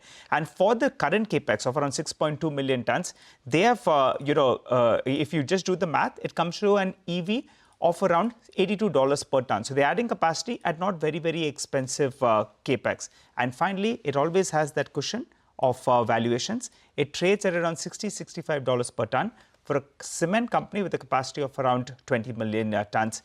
Thumbs up out there. Explains why the stock is locked in upper circuit 20%. All right, Nigel, thank you very much for that. So it's a big one and decent-sized volumes as well. We'll take a quick commercial break here. On the other side, exclusive conversation. My colleague Lata speaks with Yes Bank CEO on the SMBC stake purchase. There's a big story in terms of deals. Stay tuned.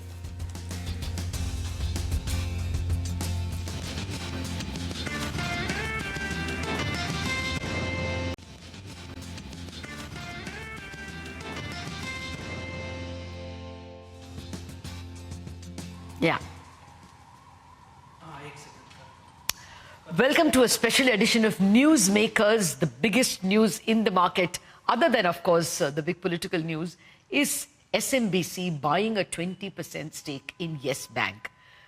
This means a seminal change for the bank itself. 5 years ago, it was in trouble. Now it looks like the SBI prop is no longer needed. The bank can stand on its own feet and someone is willing to buy it for capital investment. But what other advantages accrue to Yes Bank because of this relationship with a very big global bank, Japanese bank, SMBC? To answer all those questions, I have with me the Managing Director and CEO of Yes Bank, Prashant Kumar. Good morning, Mr. Kumar, and thank you very much for your time.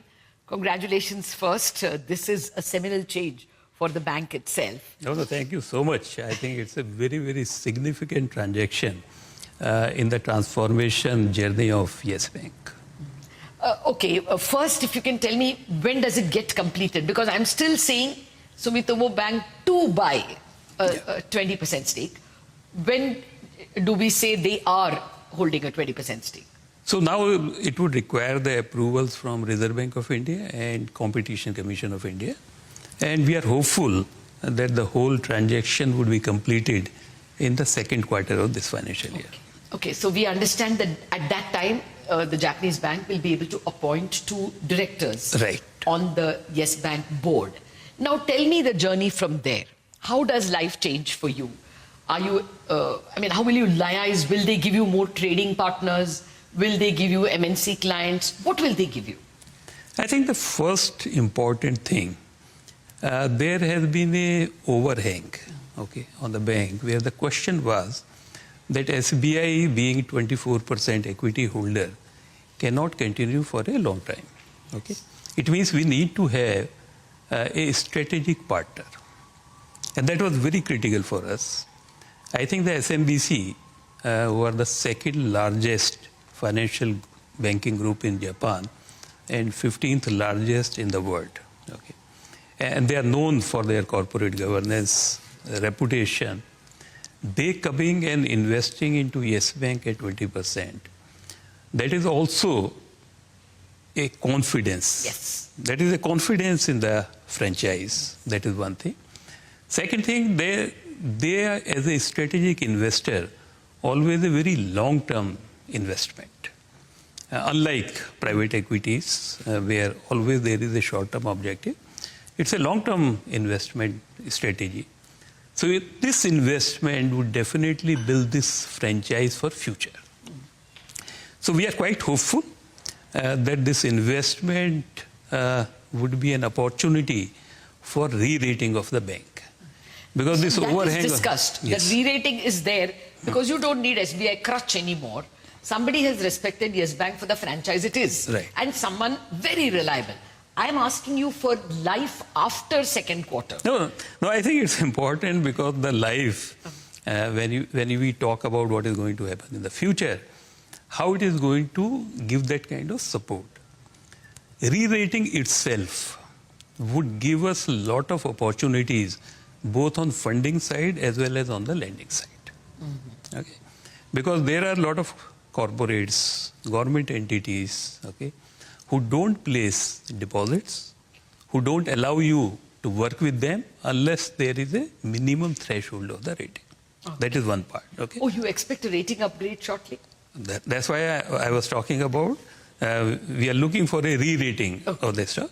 Because in the re-rating, one of the issues was always in terms of what is going to happen to the SBI stake. Yes. That is one part. The second part, that with the re-rating, okay, definitely your funding cost would also come down. Right? The third part, if such a respectable foreign institution investing in you, okay, it also gives you the mileage in terms of opening your door for a lot of other things. In terms of, I'm not saying a direct connect, but definitely the doors for large corporates in doing their transaction banking, in terms of providing our digital solution to them, definitely would open up for us. Okay. You expect more fee income from the third quarter onwards because of trade finance or whatever? It never happens like this. It's not like a switch, though. They would come in and the third quarter there would be fee income. This is a journey. But I think this kind of investment would definitely leap forward in the second phase of the transformation journey. But are you sure of the re-rating very soon? Because it is only 20%. It's only 2 board seats. Can re-rating come like as early as a quarter or 2? No. So fundamental issue was more in terms of a question from the rating agency was always what is going to happen to the stake of State Bank of India. Yes, yes. Okay. And everybody wanted to see the entity who is going to replace State Bank of India, whether that would be a long-term strategic player. Because if it is not a long-term strategic player, piecemeal shareholder. So I think it would definitely give a confidence.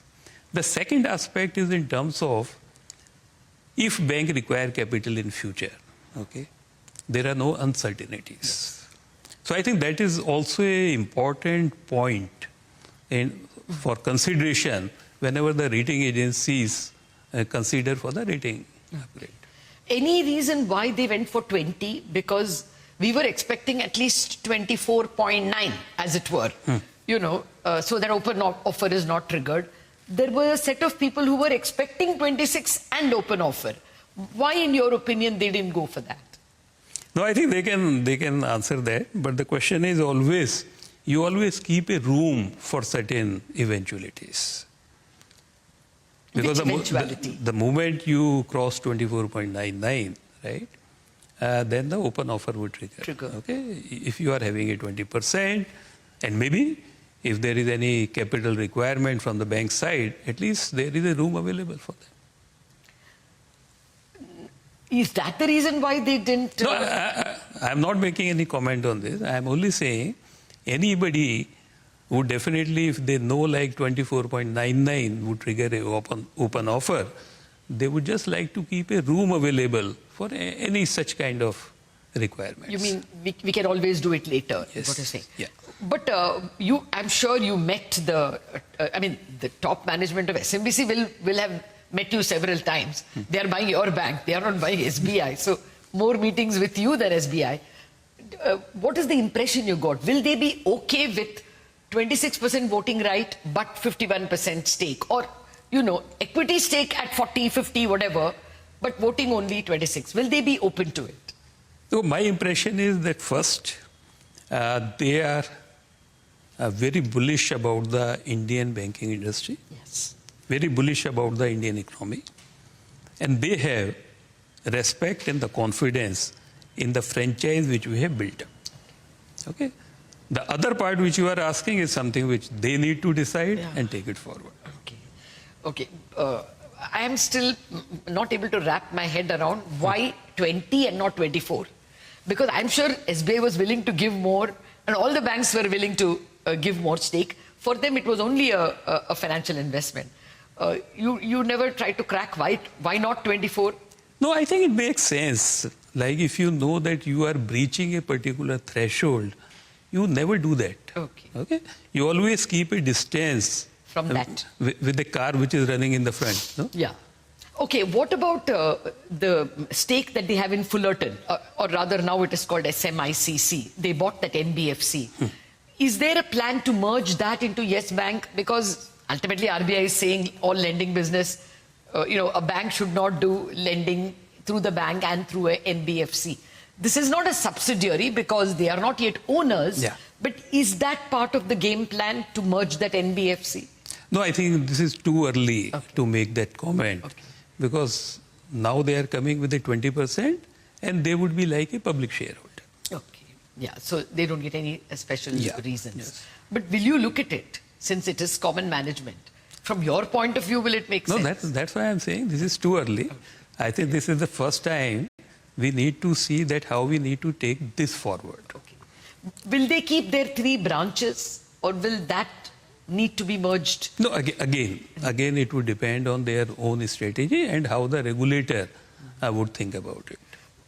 But if they went beyond 25, if they went to 25, then they will have to give up those branches, right? I think I'm not so much expert on the regulation. Okay, so that's a question for RBI and SMBC. They need to answer.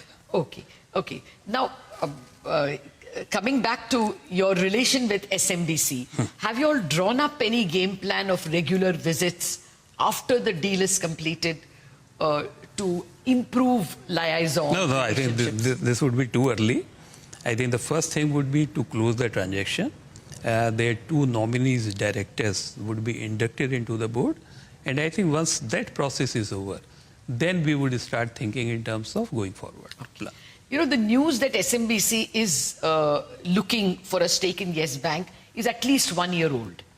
And now, even in the last 1 week, the media was full that it is almost a done deal. It has inched closer. Have you already noticed a fall in the cost of funds, a better openness on the part of bulk depositors to give you money a little cheaply? Lata, you are a veteran in this field. You know much better than me. These kind of news items would not result into any such kind of change in the business dynamics. It takes its own time. Okay. Well, just tell me this. What is your new goal in terms of ROA and ROE for the bank, or at least ROE? Now that you have the confidence of capital, can you give us some guidance? So we actually came out, and this is the guidance which we have given to the investors, that we are looking for a 1% ROA by FY27. And we would like to exit the FY26 with 1% ROA. It means the fourth quarter. Fourth quarter, we would like to exit with a 1% ROA. And for the full FY27, we would be targeting a 1% ROA. Okay. So this is our business strategy. I think once SMBC deal is concluded, their nominee director would come. We would definitely, as a part of the annual exercise, we would examine whether there is any need for changing our strategy or changing the goals. Okay. Well, I have a lot more questions for you in terms of cost of funds and the normal business questions. I need to take a commercial break. For Bazaar viewers, it will be time for Chartbusters. You will get to hear the whole conversation with Mr. Prashant Kumar after market hours.